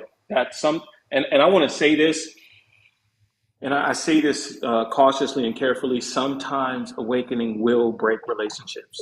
It Mhm. happens. It's a part of it. You have to understand there is nothing here that is everything is fair game when you come to awakening. Everything is fair game, you know. But Yeah. again, I say that, in love and all love and respect for people's relationships, you have to practice radical acceptance if you're going to stay together. And both of you have to do that. And Oh, both of you have to, kind of become curious about each other's journey, like and curious in love. If we're gonna stay together, like, oh, what? Oh, okay, you starting a Bible study now? Oh, okay, cool. How can I help you? You want me to make some sandwiches? Like, what you want me to do? You want me to bring some tea? I don't have to be there, but I will support you in what it is that you're doing. It has What to you be that want? level of love. What? You don't want the sandwiches? What? Hot dogs? What? What you want? What you want, dog? You want hot dogs? Pizza? What? Some chips. Chips? I will say this. Then there's another question I want to get to. Someone just asked about religion and the community, but we'll get on that next. When it Mm-hmm. comes to you, like Dom said, your spiritual journey, your awakening is yours alone. It's always been yours from day one. Everybody has their own. And then as time progresses, you come together collectively and you continue rising, right? Because now you're on a higher frequency and have more inner awareness of oneness. The thing about it is, once again, he stated seasons. That version of you that married or got into a relationship was an old version of you. You are becoming someone else. As I said, you're unbecoming who you were and you are becoming the next you. Just because you decided back then to take certain vows, you yes, you want to stand by those vows. You swore an oath to God, the person, the family, the whole nine, that you would do these things. But people who decide to get married, and I'm gonna just speak on this because I understand real marriage. I come from a real marriage, so I got 40 something years of observation. When you're with the right person, you choose to grow together. There is no, oh, they're doing this, but I'm doing this. It's a matter of it might not be at the same pace, but you make the conscious decision to say, I want to grow with my person. I want to become more with my person. And in order to become more with your person, you have to become more within yourself. Now, if you're faced with a situation where you're doing it by yourself and they're lagging behind and they have no interest whatsoever to rise with you, I gotta be the one to say it because I'm always brutally honest about this. It's pretty much coming to an end. And it will come to an end when you decide this is no longer fitting who you are intended to become. You made the choice to become a unit with this person, but that doesn't mean you're supposed to remain a unit with this person. So if they're not making sandwiches at my Bible study, and they're not bringing hot dogs, and they just won't support me, then it might be time. It might be time. And this is a hard lesson. That's a hard listen. That's not something that you're gonna hear because everybody's is under the impression that it all works out for the best, which it actually does, but that doesn't mean that we're staying together. And there is nothing on this planet, in my understanding of awakening at this point, there's nothing on this planet that I'm not willing to let go of in order to get to where I'm supposed to be. Hello. Because I already know, listen, I understand the spiritual ramifications if I don't do what I'm supposed to do here. Like I understand that, so I'm making sure. Somebody in the comments said that Frankie said one of the hardest things is trying to beat up people that you want to beat up people that you. How did he say it? He said, wait, hold on, I gotta go back to the You comments. just want to, but you know, And so, as they said, we're gonna pray for you. We're gonna pray for you. We're gonna keep you in prayer. Because we ain't supposed to be trying to some handle people rude people. some So people again, when you need it though. Some yeah, people need it. and listen, you're right. But the thing is that we talked about this when we talk about narcissists. When you're looking at people and you look at people from a different standpoint, I look at you with compassion. Like you really think this is the way to go. Like you. So I look at some people and I understand. Okay, your soul hasn't gotten to a place yet where you can move in love. You're not there yet. So I'll show you how to do that then. I'm going to go ahead and show you how to do that. And I've done that. I've done it on several occasions with people who deserve, to go and get this elbow. They can have a couple of these elbows, but then I'm like, nah, that ain't gonna help the journey. That's gonna, then they're gonna have me on tape, on YouTube. I'm gonna be on All the anger management teacher beats up, a teenager at yeah. at at, It, at Walmart. it's also a thing where if you know that injustice or anything that's been done wrong to you, because that's an emotional wound. injustice. I didn't get the outcome that we all know should have taken place. The way to begin healing that within yourself, to gain composure, control, management over your response and your reaction, is knowing another great law of the universe, the law of karma. What goes around comes around. I don't have to do anything to that miserable person because they're already miserable. They're Ooh, already living in their own personal hell. There man. is nothing that I can say, physically do, or show them that will do anything to fix what's going on within them. That's their problem. I'm going to go ahead and preserve my energy, even though, yeah, I would like to slap them right between the eyebrows. I would. But what good would it do?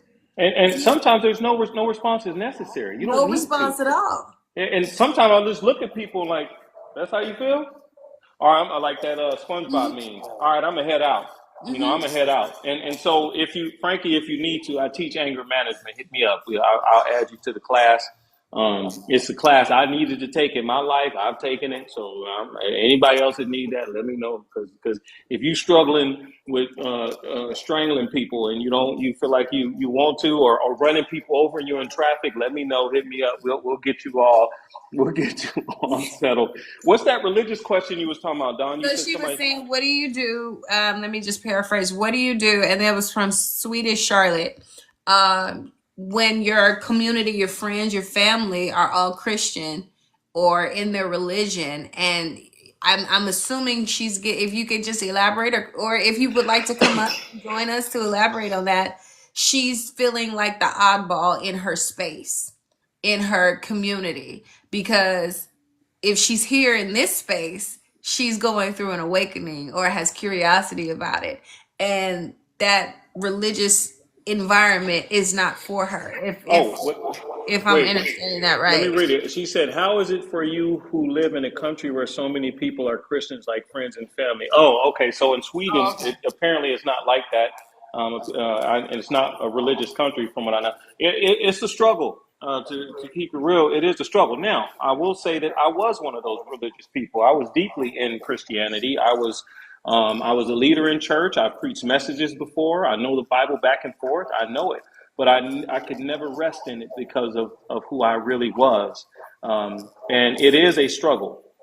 It is a struggle sometimes because uh, but a lot of people in the religious world they don't know how to coexist with other people without throwing up and the religion on them every time. So you were like, yeah, I went to the store. Oh well, Jesus is at the store. Did you find him there? Did you get him in aisle 7? I'm like, wait, I just want to tell you I went to the store. I don't need to have a religious conversation. I just wanted to say I went to the store. And so every chance you get, they're trying to force it down your throat. And it's just like these used car salesmen everywhere, everywhere. That's what it feels like. It's just used car salesman. You cannot have a normal conversation. And then I'm saying to them like, you trying to sell me on this organization, but have you dealt with the mess within that organization? Mm. Because if you haven't, don't talk to me because I need you to deal with that stuff that's happening first. And then come tell me. But it is a struggle, but at the same time, even that, I have to look at that with compassion because I was there too. I was there too, and I look at it with compassion. But I will stand my ground, and I've learned to have very strict boundaries with that. When they try to come on my page and tell me, and I'm like, we don't do that here. No, I don't care what you. And listen, I heard it a million times. It's like Jesus loved me, but you don't. You don't. I don't feel it from you. Mm. I don't feel that love from you. I feel judgment. I feel your spiritual ego. I feel. You got another call. Yeah. Hold on. It's coming. There we go. Now you back. I was just saying, if you're going, but it can be a struggle. But just like with narcissists or toxic people or anybody else, you still have to look at them in a way of compassion that they are in their journey. But I have to set my boundaries, and I have very strong boundaries with that. You're not going to come tell me, you know, what I should be doing, or no, that's not how this works. Yeah, it's a matter of, when we get down to the foundation of it, religion itself is about control of the people, control of the minds of the people. And spirituality is actually liberation of the minds and the souls of the people. So, of course, if you are a person who is free thinking, free spirited, free in spirit, you are going to face challenge with people who are volunteering to be in bondage. They don't want to know anything different, or they don't know there's anything different, or they're afraid of anything different. That's what you're dealing with. You're dealing with people who don't choose to question, do not choose to think outside of whatever box has been laid in front of them or they've been placed in. They don't want to know there's more than what's being offered in their community, their town, their society, whatever it is. And religion literally teaches you how to not like other people. Religion teaches you how to become separate when, once again, first law of the universe is oneness. We're all one. We're all unified. And I'm not saying all religions, don't get me wrong. Please don't misunderstand me about that, because there are many religions that do talk about unity and love and collective consciousness. Okay. I'm talking about Western religions who have literally tried to do what they're doing today. Separate, diminish, belittle, trap, all these things that in the name of you know who, when they don't even really know who you know who was. And they definitely don't know who you know who is on a spiritual level. If they did, they would know what they're doing is not correct, is not loving towards the fellow man, is not loving thy neighbor, is not what's going to get you into whatever pearly gates you think you're going to walk into after you leave this life. It's not happening. They're doing it from a dark, egotistical, powerless, because they think they're taking away power. Once again, like we said about the narcissist, if you don't invite them in, they can't suck you dry. They can't take your power. And the only people who choose to take away power from others are people who feel disempowered themselves. Empowered people only want to help empower other people. We don't want to take it away. We want to give you more. But when they want to take things away from you, your choices, your ideas, your happiness, they put restrictions on what you should and should not do, what you should and should not say, how you should get married, how you should live, all those things. That's disempowering. That's not allowing you to be who you truly are meant to be. Spirituality, going through your spiritual awakening, is the invitation to do just that. And if you are facing a community and a society and an environment that restricts you, run. Run fast. Run quickly. Go find you're on mute. Go find your tribe. They're out there. We're here. Yeah, and that's why we're here. D'Angelo says people have been unalive in old times from asking questions, and Don was talking about this earlier. That was one of the things that removed me from that. It was like I started asking questions. I'm like, my mom gave me the religion. Of course, my mom loves me, so she gave me the religion. She's like, this is what we do. And I was like, all right, if this is what okay, this is what you say, then I did it. But the more I got into it, the more I realized, hold on now, my brain is not working. What they say, the math ain't mathing with this. I don't understand this. And then the more I asked questions, the more they just told me would take it on faith. And I was like, okay, so then I shut my brain down. But then I started thinking, I was like, okay, if God gave me this brain and he knew I was going to have these questions. So then what, well, and I said, if this is true, it's going to stand the test of my investigation. Mm-hmm. It's going, and the more question I asked, the more it just led me away. But I had to give myself permission to ask those questions. And then, but this is my journey, and I'm speaking to me, and so I don't tell other people this so that you can leave your religion. No, if that's how you find God, so be it. Do you enjoy yourself? I'm not saying this for anybody who believes that, oh, you shouldn't. That's not my place to say. That's above my pay grade. My spiritual pay grade is not to be trying to convert you. We don't in the spiritual community, we don't colonize. We don't go colonize other people and tell them you're going to hell if you don't get spiritual. You go through your journey, and blessings on that journey, whatever that is. And if you want to know about some of this stuff, come hit us up. Don, myself, D'Angelo, hit us up. We'll let you know. We will let you know about that journey. But it's not about us trying to colonize you or tell you that But again, the other piece is making sure that I had to make sure I had very strong boundaries with them folks, because man, they be on another one. I'm telling you, nothing against the used car salesman. Somebody said that they dad was a blessings on him, but man, they just be out there just peddling, and sometimes I would be like, man, I want to sit there with you. Did you know about this? Did you know about that? Did you know? I got time today. You know, you got the right one today. But then I'm like, nah, let me just keep walking. Let me keep walking. Let me keep walking in these TikTok streets, so I don't be starting no problems. But it is a difficult topic. And then my question is this: are you able to love someone who is on a different spiritual path than you? Mm. Have you reached that part of your spiritual awakening where you can love everybody for just being themselves and who they are and what they believe? Can you do that? And also, can you be okay with not having those kinds of conversations, or either being open to having conversations where your beliefs and what you think are conflicting? Can you have that in a healthy way? Because I was just having a conversation with my doctor earlier, and we chat, and I said it's about respect. It's about respecting. They have this ideology, they have this belief system, they have these experiences that now allow them to think this way, to be this way, to live this way, to love this way. I respect that that's what you have for you. I'm also here to listen and learn more, to broaden my perspective of why you've come to that, what that does for you, how it improves and enhances and benefits your life. Can you do the same for me? Most people cannot. But when you do align with people, because there's I have cousins, they're Muslim.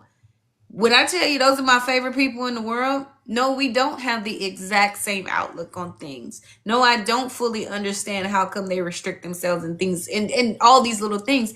But at the same time, I love you. And I love learning more about what you do and how you do it and why you do it. And they do the same for me. When we can get to a point where I don't care if you're Buddhist, Jewish, Jehovah, all I don't care. I'm here to learn from you and you're here to learn from me. Let's do it lovingly and understand we're all different on purpose, but we You just know, have different expression. to your point, Don, which you said something that triggered something in me. Something that I learned throughout my journey is to practice spiritual respect, to respect other people's spirituality, whether I don't have to agree.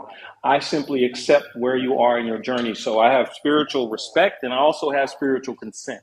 So spiritual consent, when you think of the term consent, what does consent mean? We both agree. So that means I'm not going to go shoving my spiritual stuff down your throat when you said, when we just having a conversation about bread.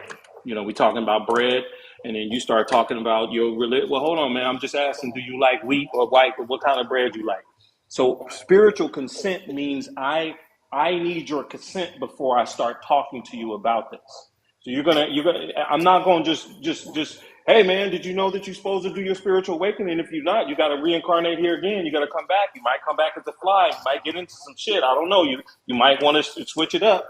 That's not what it is. Spiritual respect, spiritual consent. Yep. So there's a lot of people that don't have that, and that's the part where it becomes problematic because we don't respect each other's position. We're in this one-up game. Mine is right, and yours is wrong, and so we have to win instead of like doing what Don said. Just like her cousins are Muslim, so but some of the best people.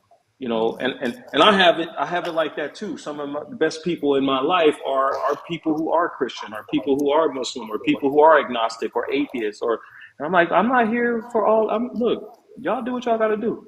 Yeah. Like I'm doing what I got to do. Yeah. you know. So someone just asked, where do you go? Wait, hold on, let me go back. This is gonna get good. Where do we go in the next life after awakening in this one?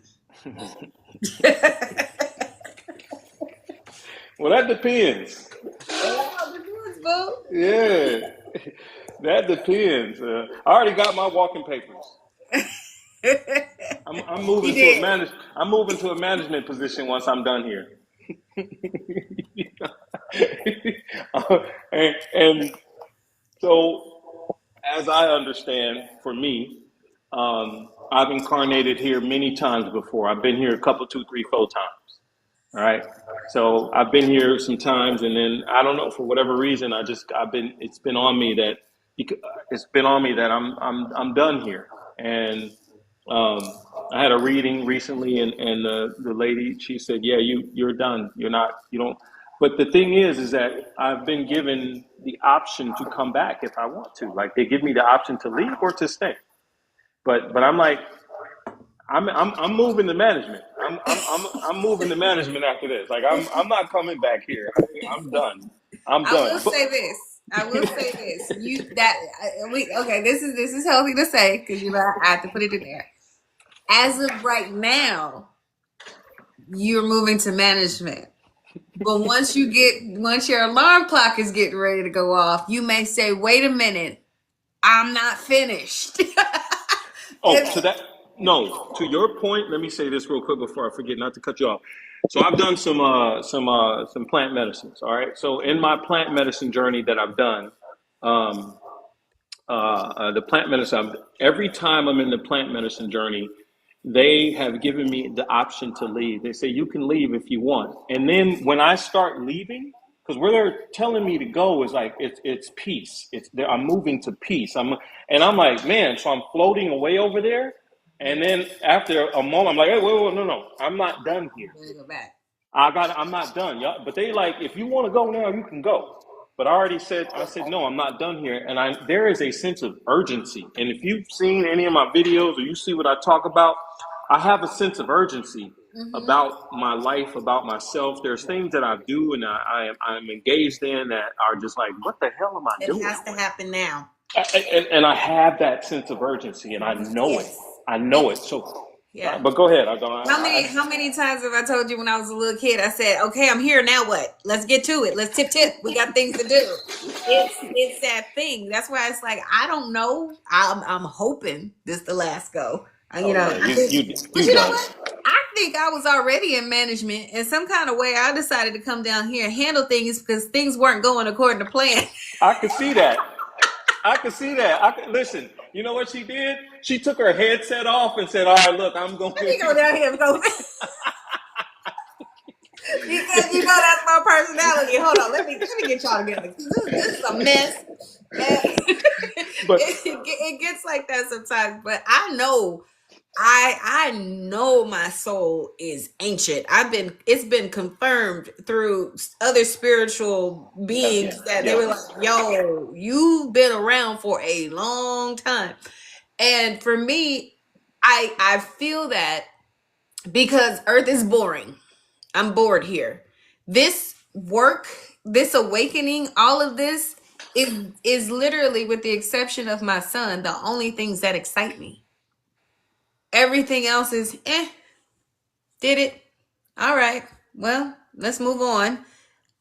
But that's being in alignment with purpose and why you're here. I'm not here to do all the other experiences that other people talk. We talked about, you and I talked about uh not being married. I'm not here to be a wife. I might be here to be a partner, but I'm not necessarily here to be a wife in the same sense as people recognize marriage and wifey and all that stuff. Did I get to experience one that was beautiful through my parents? Absolutely. But then I Mm-hmm. got to make the conscious decision. Is that what I want? I Mm-hmm. don't know. Mm-hmm. Maybe I've done it too many times. Maybe it's the fact that the ability to have free will and choose something different for myself excites me more. And if it Oh happens, yeah. it happens. If it doesn't, it doesn't. So Mm-hmm. it's just what you choose is what you should what you want is what you should choose for yourself. And that is what I know I'm always going to be an advocate for. I'm a rebel by nature. I'm not supposed to go with what everybody else thinks and how society thinks it should go. And I'm here to demonstrate that for other people. Break the rules. There are no rules. They keep telling you there's rules, but there's no rules. Make the game plan, make the playbook, whatever it is you want it to be, and live Mm-hmm. blissfully, abundantly. D'Angelo just asked a question about heaven. Mm-hmm. I saw that. What was that? What was that question? He said, do you think we're living in the heaven on earth right here? And like, is it heaven on earth? And you can create your heaven here, like you can do that. But I've had the chance to. The best way I can describe this is I've had the chance to peek into God consciousness, to poke my head in and see it, and it is probably the most.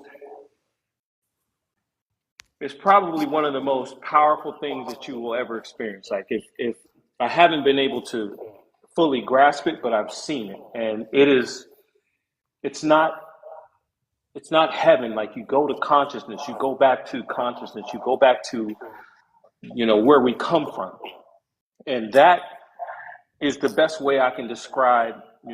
It's not a heaven or hell. It's just you go back to consciousness, you go back to existence. Like, you know um when you think of God and you think of heaven, it's existence. It's not a man, or it's not a being. You go back to that state. And the few moments I've been able to see it and experience it, it is overwhelming. It is overwhelming. It's anytime I'm talking about it, and it's a struggle, because it's such a powerful, powerful thing. You're overwhelmed with love, with peace. Like, you're overwhelmed, and then you come back here and you're like, I'm back in this ghetto ass place. Like, really? This ghetto. For So real. I have not been to that space that Dom has talked about, but I have been in what has felt like the only word that I could use is perfection. Absolute perfection. And I talk about, being in that state of existence where nothing is perfect, but nothing's wrong. It's a sweet spot right in the center. And once you've felt that feeling, what it feels like physically to us, you want to hold on to that, and you want it to grow. You kind of want it to be all day, every day, in every way, but that's not what we're here to experience. We're here to experience contrast. We're here to experience growth and expansion. We're here to elevate and become the greatest versions, because that's the consciousness that we are here to imprint in this 3D realm, on this timeline, on this plane. Because when we do transition out of these bodies, we're back into that perfection that we have when we do the work. We're bringing that here to this place where it's very dense, it's very contrast, it's heaven, hell, all mixed in one. It just depends on which one you want to experience. And life is going to give you more choices than you realize on to align with those things. Do you want to have great experiences? Yes, have great experiences. Do you want to be around great people? Yes, be with great people. It's not about, oh, I want. No, do. Be. Become those things. Choice. Our first God-given ability. We choose moment by moment by moment what we do, what we say, what we think, what we believe, what we feel, all of that. We choose that every single day. It's about becoming extremely intentional about what you're doing, feeling, becoming, believing, all those things. You have to be intentional. When you wake up in the morning, if your alarm clock goes off and the first thing you do is cuss, that's your indication you're not on the right frequency. You're not on the right timeline. You're not where you're supposed to be. So what do you do after you say those cuss words? Let me get up. Let me do something that I want to do, that's intentional, that fuels me, that's in alignment with where I want to be. Yes, we do have to do things that we sometimes don't want to do, but we should do more of what we love to do. We should have more experiences that we want to experience. It's always going to be some form of contrast. I said earlier, no matter how high you get in this game of spirituality, of spiritual growth, of spiritual awakening, you are still going to be faced with contrast. And you're still going to have the ability to decide how you respond, not react, respond to the contrast.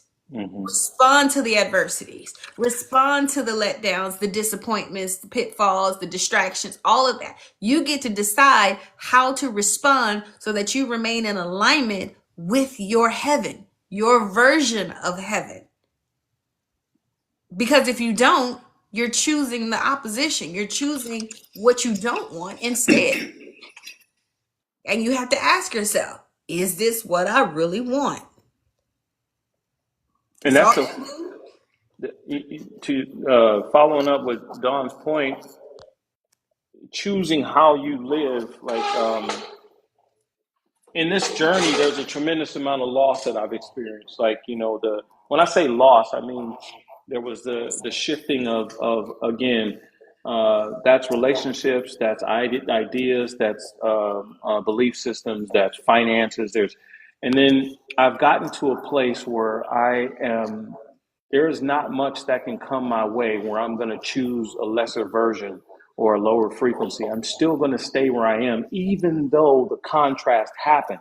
And so that's the journey. When the contrast that Don's talking about, when it hits you, are you crashing out over that?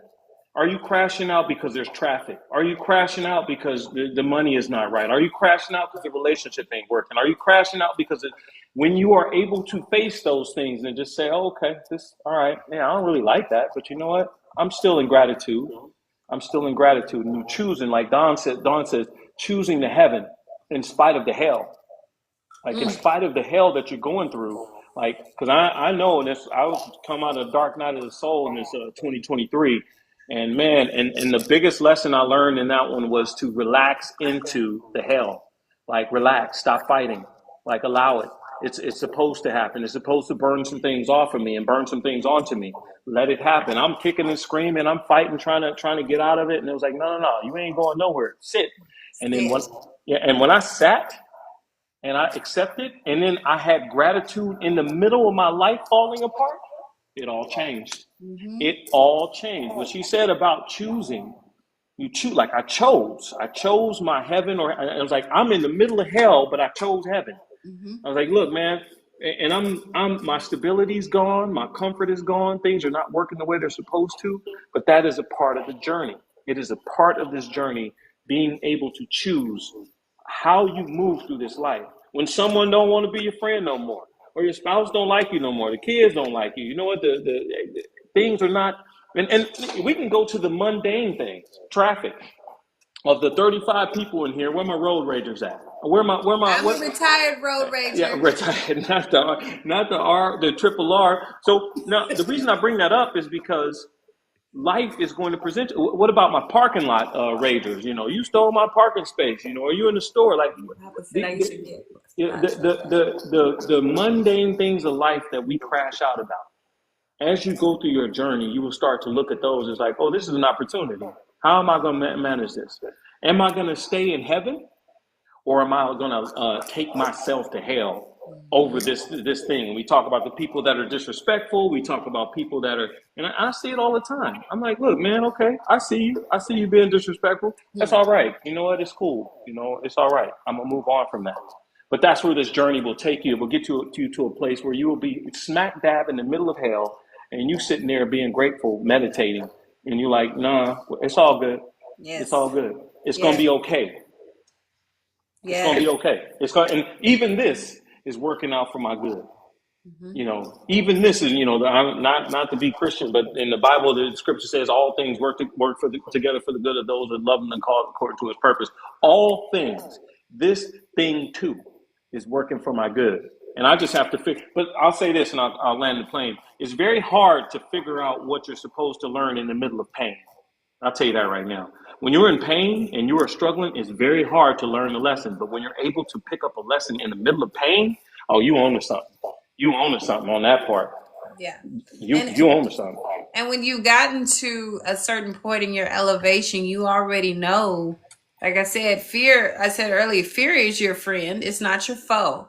Pain is as well. We're here as human beings. As I said, we're spiritual beings having a human experience. But we can't know pleasure without pain. We can't know happiness without sadness. We can't know joy without anything that is the opposition of that feeling. This is a land, a place, a realm, a world of duality.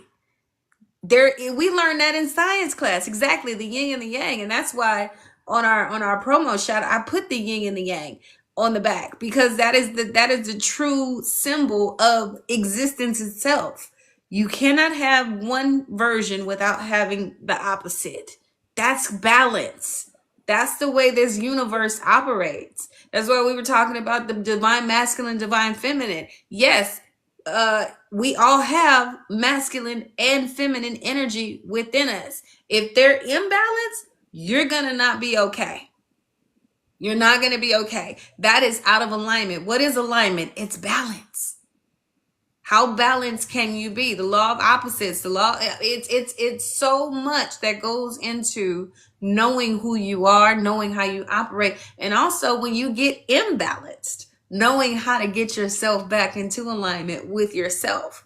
Because as he said, traffic, parking spaces, mine is stupid people. It's just whatever it is that's gonna knock you off of your quit laughing at me. Whatever's gonna Have you knock met people? when people ask me, they always ask me, "Do you have any allergies?" I say, "Yeah, stupid people." Like, don't bring them. I'm gonna start sneezing and itching. Um, You when you definitely came from management. You came from management. You took your headset off and came down here. I already know. frustrated, I can see it. I'm gonna make a little skit off it. Yeah. Cut it out. Try to finish my point. So when you get out of balance with yourself, it's important to know how to rebalance yourself. Like I said, with parking spaces, anything that frustrates you, you have to make that decision how long you're going to stay in that frustration. Allow yourself to do it. You're a human being. You're supposed to have feelings. You're not supposed to block it out. Just because we are spiritually aligned people does not mean we don't get pissed off. It does not mean we don't get sad. It does not mean we don't get frustrated. We get those things, but we check ourselves and say, okay, take that breath, take that beat. Woosah. Yeah, it's the woosah. It's the it's the Remember your woosah. pressure points. Woosah. And you really collect yourself and say, where am I supposed to be? Not where do I want to be? Where am I supposed to be? Let me get back in tune. Let me put on some music. Let me put on, watch a funny show. Let me call somebody. Let me laugh. Let me meditate. Do whatever it is that you need to do to fill you back up. Because guess what? Once you've gotten to a certain level of awakening to you, you already know it's going to be good. I'm going to be good. It worked out for me because guess what? Life is always going to, I don't like to say test us. I always say challenge us. Because I'm looking at it like this from a perspective of the universe is saying, I challenge you to meet this adversity, this resistance. I'm challenging you to face this thing right now because I need you to go higher. I need you to elevate even more. And the only way you're going to do that is if you don't stay complacent, if you don't plateau in your energy. I need you to bring it up a notch. So here's a little something, sprinkle, sprinkle. Let me give this to you real quick, and we're going to raise you up that much more. You said earlier. Uh-huh. No, go ahead. No, go ahead. You good. You said earlier about becoming a master, like mastering yourself. Like you mentioned that. And I seriously doubt that the master is going to be in the parking lot arguing over a parking space. Like, because of and I don't say that in the way that we're supposed to move in perfection, but I do say that as beings of light, and you're supposed to shine. Your people are supposed to feel the energy from you. There's because you are embodying source energy. And so, which one am I choosing? And going back to her, I mean, this is powerfully said when she said, "You choose." Am I embodying 3D energy today? Is it just going to be this meat suit energy? Or am I going to embody source energy today? Which one am I going to do? Because when you're embodying source energy, you see the whole picture. So, real quick, in my meditations, when I'm able to access source energy. So when I meditate, I'm able to access in little glimpses of source energy. And so I start to see, I have like little visions of like, it'll be somebody on a boat somewhere, or somebody walking, or a dog, or it'll be just little glimpses of life that's not my life. And so what I'm able to see is I'm able to see the big picture of God is existence. So God is everywhere. So in my meditation, I'm able to access little bits and pieces of the air everywhere on this planet. And I could see things that are, I'm like, where is this coming from? First, I thought it was me. It's not me. It's me being able to access God from that perspective. The reason I say that is because when you understand this journey from a broader perspective, you don't get caught up in the little things like that. You're not caught up in that stuff so much. It happens every now and then. You get upset. People trigger you, but at the same time, you see things from a bigger picture. And that's what our awakening is supposed to get us to where, like Dawn said, we get to the place where you master level. But that takes a long time, by the way. That's not, and it's an ongoing journey. But there are things that we should be mastering because if the opportunity keeps presenting itself to you, and I say opportunity, that means you keep getting challenged by that thing. That's an opportunity for you to grow. And so are you taking that as a lesson, or are you just getting annoyed by it? And, I can't stand this. I can't stand seeing this person every day. But what do we do with that lesson? It's time to grow. Yeah. It's time to, and it's an opportunity. Chink says, how do you deal with stupid people you walk away from? That's my Yeah. girl. Yeah, I mean, We walk away. We look at them and say, okay. This next elevation phase, prepare to be sick of me. Right. And it just, you know what? And I think I'm going to be totally transparent. I think we talked about this too, Dom. It's like this version of me is becoming more comfortable with self-validation in a way that could come off as, I don't want to use arrogant. I was gonna say arrogant, but it's assurance. It's a new level of confidence that I'm not yet all the way comfortable with because we're practicing, we're becoming. It has to integrate. It has to integrate, right? But it's and it doesn't come from that space of the egoic one, like, well, how come you're not doing this? It's not coming from that judgmental spiritual space where you're looking down on people because they don't get it yet. We have the understanding, well, everybody's not going to get it. But I know that at this phase, I'm good. I know that no matter what tries to come in, it's going to be for me and it's going to make me even better because that's the only thing that's on the agenda. There's nothing else. And I had somebody say, why do you keep doing this? Why do you keep doing this class and learning this and reading this book? And I said, what else am I supposed to be doing?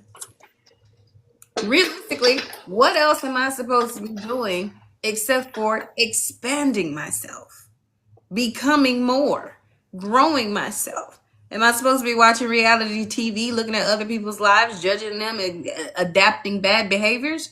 We're not doing that. Am I supposed to be clinging on to material things and valuing them more than I value my inner peace and my inner knowing? No, I'm okay with that. No, we don't do that.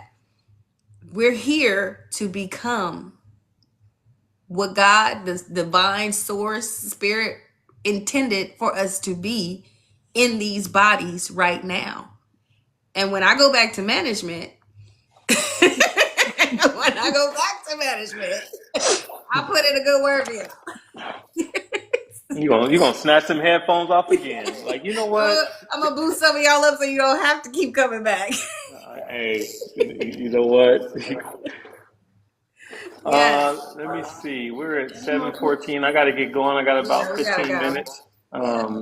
Did I do want to any questions or anything? We want to do this every Monday, if possible. To have conversations. I love the fact that so many of you said thank you for holding this space, and these are some of the best conversations that they've seen on TikTok. This is what we want it to be. Now, I will be transparent. I haven't said this to Dom yet. I don't know what TikTok is getting ready to do. Okay. You're right. So with that being said, I'm open if he's open to moving this to Instagram, to YouTube Live, to any other platforms. If you guys will go ahead, click in our bios. You can find me on YouTube. You can find Dom on YouTube. You can find us on Instagram. We are here. We're not going anywhere. Right. Just be a little shift in the platform if they do some shenanigans, Yeah. Yeah. that we don't necessarily agree with. Right. But we are going to keep this frequency up. We are going to keep this. We want this to be engaging as it was tonight. We want to bring you guys up. Stop being camera shy. We want this to be a community of awakened beings because collectively, this is how we will win this thing called life. This is how we will raise the consciousness, the frequency of this planet, which is why he and I were meant to be here. Mm-hmm. This is Mm-hmm. why. Yeah. And we want you to come with us. So please, please, everybody, click the links in our bio, follow us, find out where we're going to be, what we're going to do. Because we don't know. We still got planning and plotting to do. Yeah, no, and YouTube, Jay Rich says I'm not on IG, so just create a little dummy account, Jay Rich, on IG. Put a little dog in the picture, and just you ain't even got to, Don't but post, just watch. yeah, that's it. You ain't got to post nothing. You ain't got to be about the Instagram life. But the point is, and I'm 100% on board with what Dawn just said because we don't know what's about to happen, but we want to be ready for it. YouTube is the next level, and Instagram is the next level too. So just stay tuned for that. But as for now, we are going to be here next Monday because, like Dawn said, this is the point of this, and I'm glad that all of you all were here. Thank y'all for commenting. Thank you for your participating. Thank you for speaking. And listen, when a lot of times people say we don't have a community, here we are. We're here. Here we are. And so follow us. Follow D'Angelo. D'Angelo's on here. Who else? I don't know who's on here. D'Angelo does the same thing. I'm not sure who else is here, but my girl Kanae, she Can, does great okay. work. She Okay. hosts her lives every morning, Okay. specializing in her. I know one of her main topics is what's keeping you up at night, and it's about aligning with the most. She has this rich girl, and so it's for women and wealth and prosperity and inner prosperity as well. So we talked on one of my lives about that as well. Okay. But yeah, like Dom said, YouTube is the ultimate goal because IG is a little weird too. Yep. YouTube is the platform that we're trying to elevate and trying to create. We want a community. We want to assist. We want to participate in the expansion of everybody's awakening, everybody's growth. We want that. Like this excites us. Like we're little nerds for this stuff. And we just want to lock in with people. Tell your friends, tell your cousins, tell your aunties, anybody who is in alignment with this energy, with these beliefs, these thinking, the whole nine. Let them know we're here and we're getting ready to rock this thing out. We don't know where it's going, but we know it's divine alignment, honey. It's divine alignment. It's gonna happen. So, in your bio, your links are in your bio. My links as well on YouTube. I'm on there. So you and me need to create a page too. So that's our next step for YouTube because we don't have a page yet. Jay Rich said he ain't going to IG. He's on YouTube. We got you, bro. Don't worry. We got you. We're going to be there. We're going to find you somewhere. Don't worry. If we got to be out at the malls, we're going to find you. So if we at the mall sitting there. We're the only ones in the mall because nobody's in the mall. You're right. You're right. But he was ignoring my comments. He wouldn't read mine. Okay. Was that me? Was I ignoring your comments? I hope that wasn't me, Kanae. No. Let me see. Yeah, no, I'm definitely not about the ignoring life. Not for our family over here, because that's what this is. This is our fam. Yeah. It's our family. So, any questions y'all have? Any questions? Any concerns? Any emotional outbursts? If so, now's the time. If you want to speak your piece. Otherwise, we want to we do want to thank y'all for this and sharing. And then, so in our next one, we want to try to bring some people up. I'm going to bring y'all up. Let y'all speak y'all piece. Y'all heard from us. We got more to talk about, but it would be good to hear from you guys and hear what your stories are. Yes. Okay. Well, Dom, as usual, my dear, it has been an absolute pleasure. Arigato. You guys have a wonderful night. I'm gonna repost this and share it with Dom to put on our individual right now until we set up our collect. Wait, someone's in the Oh, this is D'Angelo. Hold on, let's see what D has to say. Oh, bring it, bro. Okay, But I'm that's gonna I'm good. gonna have it on I'm gonna have it so we can put it on our individual Got YouTubes, you. and then we'll align it and have it on our dual platform. Got you. Okay. D'Angelo. What's good, brother? Yeah. the, Oh man. the inspiration right here, man. Y'all y'all didn't tell me you were gonna do this. You didn't tell me you were gonna drop this on us like that. You know, this you kept this whole thing a secret for months. Okay? How you It gonna do really that to didn't us happen like that? like that Hold on, though. how you gonna do me like that? You know what I'm saying? Let me tell you, D, it wasn't for months. Like we've been sprinkling, tinkering, but really it came down to like I remember we had a conversation and then he was like, no. And I said, okay, well when? He's like, right now. It needs to happen. And hmm I'm like, all right. So I went in and was tick, tick, tick, tick, let's see what we come up with. And I presented it and he was like, let's get it. Let's go now. So here we Yeah, are. she put this whole thing together, and there was no way, like, it was an offer I couldn't refuse. It was just like, hey, she aligned everything and like the vision of it, and I was like, man, this is it, this is it, and it's what you was talking about, D'Angelo. Like, you sparked this, bro. You sparked it, because I was like, man, this brother, he was adamant about it too. Like, y'all need to hurry up and get this done. Of Well, course. I'm just gonna And this say this: if he sparked it, I put the idea in Don's head. And listen, because I told her when y'all first got on a live, y'all were in together, and I says I Okay. like the energy. So I'm Mm. super excited for Well, you you too guys. then. I am super, super happy this is happening for you. Don, we will be talking. It was a Yes. great seeing you this weekend. But Dom, I'm going to pick a bone with you because I know you ain't unfollow me. I did. I'm just needing to check that, sir. But I, I don't know. Shoot, and man, I D'Angelo, don't know it what's is it happening is in these it's TikTok nice meeting streets. you too. But again, I'm super excited about what's happening, what's coming, and I did say that your tribe will find you in the most unlikeliest of places and the most unlikeliest of times. So right. congratulations. And I just want to say, if she planted the seed, then I just helped water it a little bit more. Right? I was just watering it. All right, because the reality is, you guys, yeah, this is a perfect timing. Like you said, King, when you were on my platform, you said, when the time is right. Well, it looks like the time is right, and I definitely know it's right. Look what's going on in the world. There's people that are lost. People are not being fed and nourished with the right information. And again, I love that you guys edify the fact that you're not here saying, okay, if you believe in this, have your beliefs, but I need to do what's best for me spiritually, that we can not be egoic in this approach, Hmm. because reality is we still got love for everybody, right? But you guys just really, really gave me the best early Christmas present, and I'm so excited about every Monday. I'm gonna be there. This is gonna be my church. All right. So what I got a special request for you guys. Okay.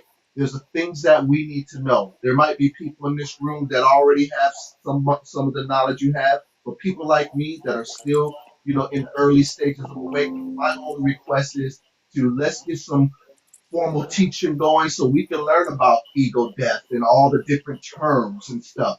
Let's go to church. It's already done. That's all I want to say. Thank you for having me up. Well, Don, you have some material that you are promoting, right? For the book. Absolutely, absolutely. I was getting to that. Okay. I was getting to that along with, Dom is coaching. He has an amazing skill set. He's been doing this work for a very long time. So if you've resonated with him and want to get more of his insight, expertise, and guidance, by all means, please, please book a session. Book a session. Master classes. Yes, well, my Master master class classes. actually is launching on November 11th, 11/11. It's gonna be amazing. I've been like a mad scientist in here on my overnight trips when I'm traveling. I'm literally building this thing to offer to people. But right now, if you're interested, I have some free downloadables to help guide you. I have them on working through loneliness, how to master the mindset of you, how to identify where you are on your with your energetic frequency. Also, it connects to YouTube where there's conversations. We're going to be hosting all kinds of things going forward. So it's going to be amazing, but definitely check it out. I'm also creating a course, and it's called the Healing Mastery Method. It's steps that you take that will allow you to know how to heal yourself through all of your emotional wounding. Now, I'm not saying don't do therapy. Absolutely. It's going to help you recognize when you are in these negative emotional states and what to do to work yourself out of them, and how to become the master of your emotions and how to navigate through this thing called life and around different relationships and people. So definitely go check out my Stand store. Link is in my bio. I got some downloadables. You guys have been awesome. Oh, and then I just did the new one, which is the 5 steps, the 5 signs that you are awakening. And that's one of the reasons why we're here, also to validate your experience, what you are going through, what you are seeing, what you are hearing, what you are feeling. Yes, it's happening. You're awakening. You're not crazy. You're not losing it.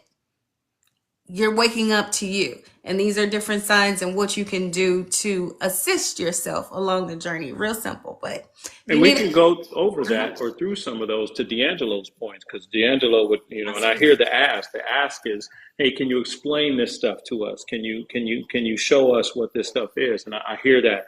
I hear it loud and clear, and we are going to do that. We are going to explain Dark Night of the Soul, integration, embodiment, coherence, all of this stuff. We're going to explain all of that, so that people understand what this is. We'll just have it, to Don's point, because it's like, these are the signs that you're awakening. And so for us to be able to explain it to people in just plain English, like, this is what that means. I think that's a great point that you bring up, D'Angelo. Thank you for that. Thank you Yes. for Jay Rich for coming and supporting this, for planting the seeds to this. Yeah, because this is something that's a long time coming, and I'm very grateful to be here, to listen to you guys, to hear this, because and listen, it's not just us learning, or us talking. We're learning too. We're learning from all of you guys too. I can talk about the softer side of healing when you guys are ready. Okay, the softer side. We can talk about the soft side, the hard side, whatever side y'all want. We can the Yes. sunny side up. We can talk about that too. That's Like, my girl Kanae. mm-hmm, I had mm-hmm. I had I had the privilege of hanging out with Kanae and Jay Rich this weekend. Okay. And I tell you, when let me just spill our tea a little bit. Friday night, we sat around on a rooftop around a fire, and we read off each other's natal charts. That was the best Friday night girl night ever, to just be with girlfriends who we're learning and listening about ourselves and each other, and we're laughing, and it was just great times, and it was so girly. It was. And then the next day we spent the whole day the next day having lunch, just being in great energy, in like minds, in like energy. And we kept saying, this is what it's about. It's not, there's no drama, there's no issues, there's no egos. We're supporting each other, we're Mm-hmm. inspiring one another, we're being raw, authentically, and truthful to one another.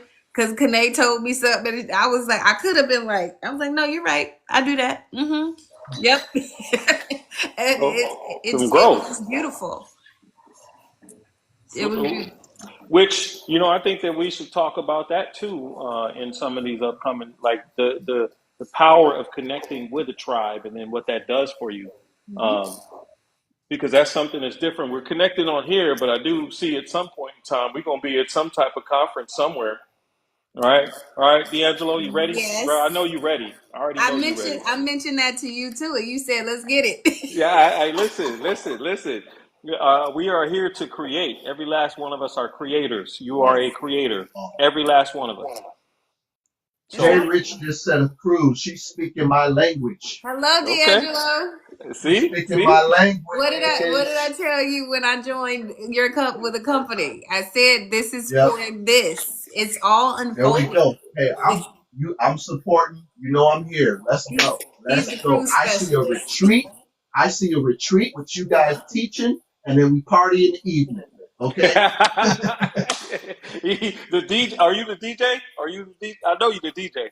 I could be I DJ. sing, but I ain't singing.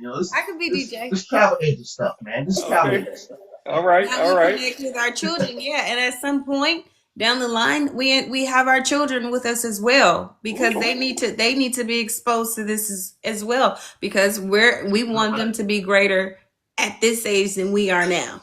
Uh, and that's a whole other topic. Now you just thought up another topic right there to talking about the impact that we're having on our children, and it's not so much sitting them down, because most of the lessons are caught, not taught. So they are watching us, and we are influencing them by simply being who we are. Mhm. So can I They're ask you a still, quick question they're still the on little that? ducklings going after mommy and daddy duck. They're still there. Yeah, yeah. Go ahead, D'Angelo. Being that you guys just said that and you said the kids, what the number one thought, still knowing that I'm out of Christianity, right, for good, but I still have some of that stuff that's imprinted in my head that creates the fear. Like for example, being the man of your home, and so you're supposed to lead your family from a biblical standpoint, Christianity wise. You're supposed to lead them spiritually, right? And so now that that I'm on my awakening journey, and I got to look at my daughter. You know what I'm saying? I got to look at my wife, who may not be at the same. We're functioning fine together in our spirituality, right? We give each other our space. But I always remember as a Christian the words that are, the words they say about, okay, it's my responsibility as a man to make sure that my child is guided, spiritually, right? But what I'm not supposed to make a choice. Mm. But in from a Christianity standpoint, if you believe in that, you are supposed to guide them in that direction. And now, if they're lost, it's like I'm responsible for it. You're Follow what really I'm not. saying? You're really not responsible for it after so long, because once again, they have free will. Your job was to love, nurture, protect, guide, and lead, right? They're still going to make their own decisions of what they feel they want to do or what's best for them. Same thing I said earlier when I told my son, I just gave you a body and I was responsible for it and had, chose to love it. I didn't have to love it, but I chose to love it. I took care of it. I showed it the best that I could. I showed it what I didn't want it to see sometimes, but that's part of parenting. And now he's 19. I've had to cut the umbilical cord a couple of times and let him become the man that he wants to be. I may not understand it. I may not agree with it sometimes. It may be hard for me to realize that I can't control this little person, this human that I did create with my body, but there's a higher power that created him for purpose. That's none of my business.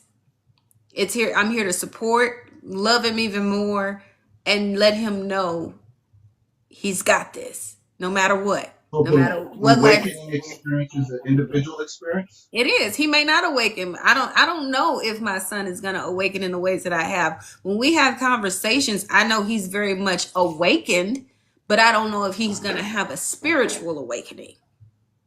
There's a So, difference. He has awareness. He has self observation. He has all those things. But on a spiritual level, that's something that he has already agreed to before he came here. But it's not my job nor duty to impose these things onto him. and our job, and I second what you just said, Don. Our job is to, D'Angelo, you said if they become lost, if the kids become lost, if they Well, not become lost, lost, but like if Christianity is kind of like a community thing. You're supposed to be, the whole household should be with the same mindset. That's what I'm saying, right? right, and But so since you're now, saying awakening is an individual experience, right.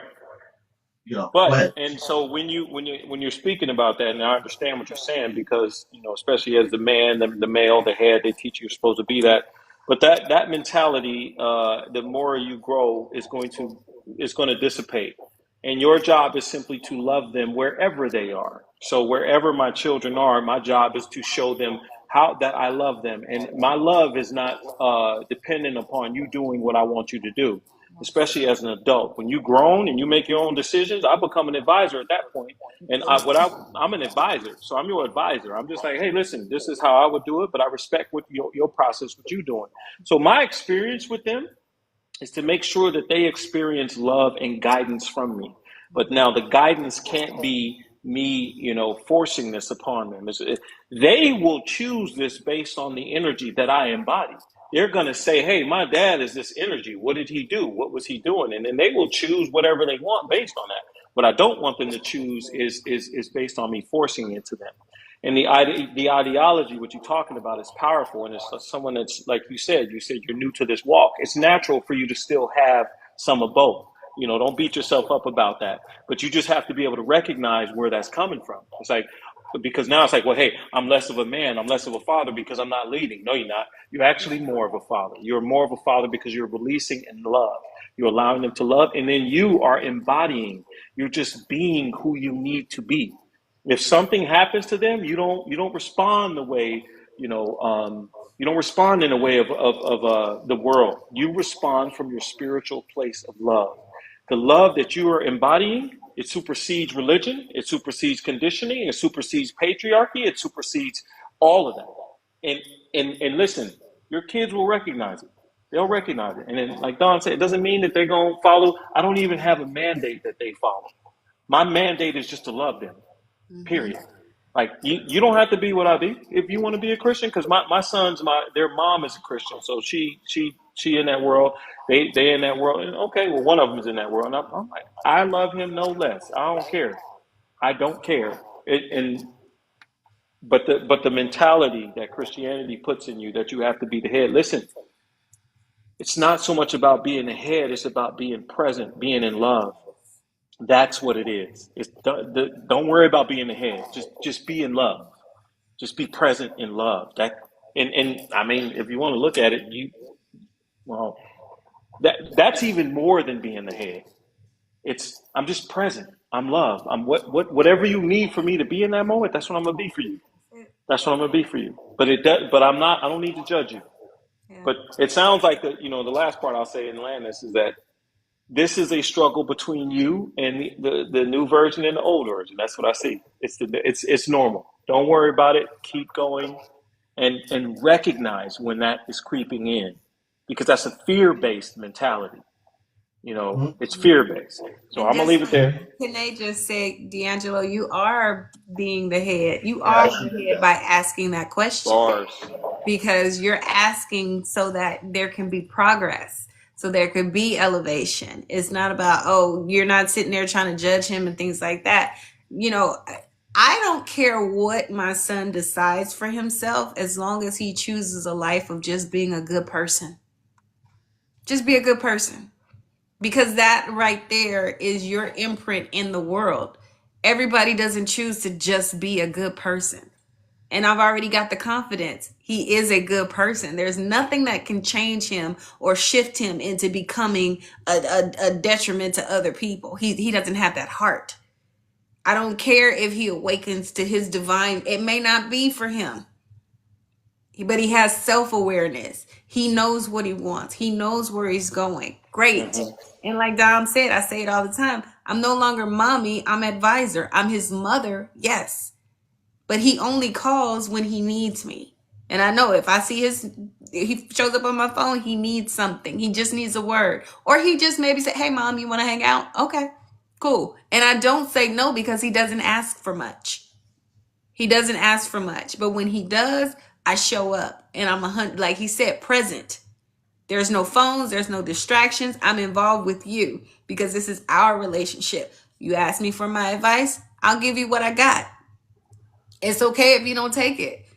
But you're a thinker like me, so you're gonna ponder and make your own choice. What's best for you? The way that I raised him. Figure it out what you want. Go in that direction, but just have a direction. And in the meantime, be a good person. My son said to me one time, I was trying to give him some advice. He said, "Pop, I got it. I got it." And I was like, "Oh." I was hurt. I was like, what do you mean you got it? Like, I'm trying to give you this. You gonna get this. But I had to wait. Hold on. He said he got it. Love him through his choice. Love him through his process, because this is his journey. Yeah. The other thing in your house, I was talking about this earlier, about radically accepting them where they are, and not having to change it, and just being like, okay, this is where you guys are. I love y'all anyway. I love you. You know what? Just like y'all loving me anyway. But I can 100% resonate with this, D'Angelo, because I was struggling with this too. And we could talk more about it offline, but it's a real thing. It is a real thing. Like that mentality of like, I'm supposed to be. I'll tell you this right now. You are exactly who you're supposed to be right now. Yeah. You're exactly where you're supposed to be. Where and Bars. who? Yes. You're exactly who and where you're supposed to be right Exactly. now. Angel, And you that's already, one thing I know more than anything right now. The person I am was who I was supposed to be in my first act. In my second act, I am really who I am trying to be. But sometimes there's that person right on my shoulder, the first act person. He's like, "Come on, man, go back to the same person you used to be, man. Come And your on, brother." past calls to you. Be And speaking into your ears. that's that unbecoming that I talk about. It's cutting ties with that identity. Now there's some things that you should bring with you. There's experiences, wisdom, resources that you should. That's a phase that I'm going to go through at some point with you guys about unpacking your baggage, because we're only taking our luggage. There's a difference between baggage and luggage. Your luggage are your necessities, it's things that you need for the journey ahead. But your baggage are things that you just tagging along. Sometimes you're overpacking. Sometimes you can be too prepared. Sometimes, and then you realize I didn't even need that. I didn't need to carry all this extra. I didn't need this to get as close to 50 pounds. Now they charging me. I don't need to do that. So it's a matter of knowing what you need to take with you and leave the rest. That's unbecoming to become who you are desiring to be and who you are intentionally becoming. And the thing about when it comes to our children, they are still observing. They are still watching. They still judging too. Let's be clear. But that's why you got to remain on your path and say, that didn't work for me back then. Why am I going to keep doing it? That way didn't show me how to get to where I'm going. So I'm not going to look in that direction anymore. This is where I'm going. This is what I want. And I'm going to tune out that version a little bit more every day. Just a little bit. One small step. That's all it takes.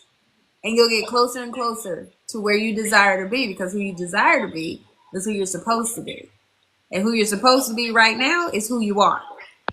So keep reeling that person in more and more and keep letting that other version go. One of the things that Don and I talked about before I left was essentials, packing essentials, right? Because we're talking about some other things as far as work goes. So the folks who don't know, my background is in archaeology. I'm in government. And so I was feeling here in on the status of a lot of things that are happening in the country. And I says, at what point do you have to realize that you can only pack the essentials?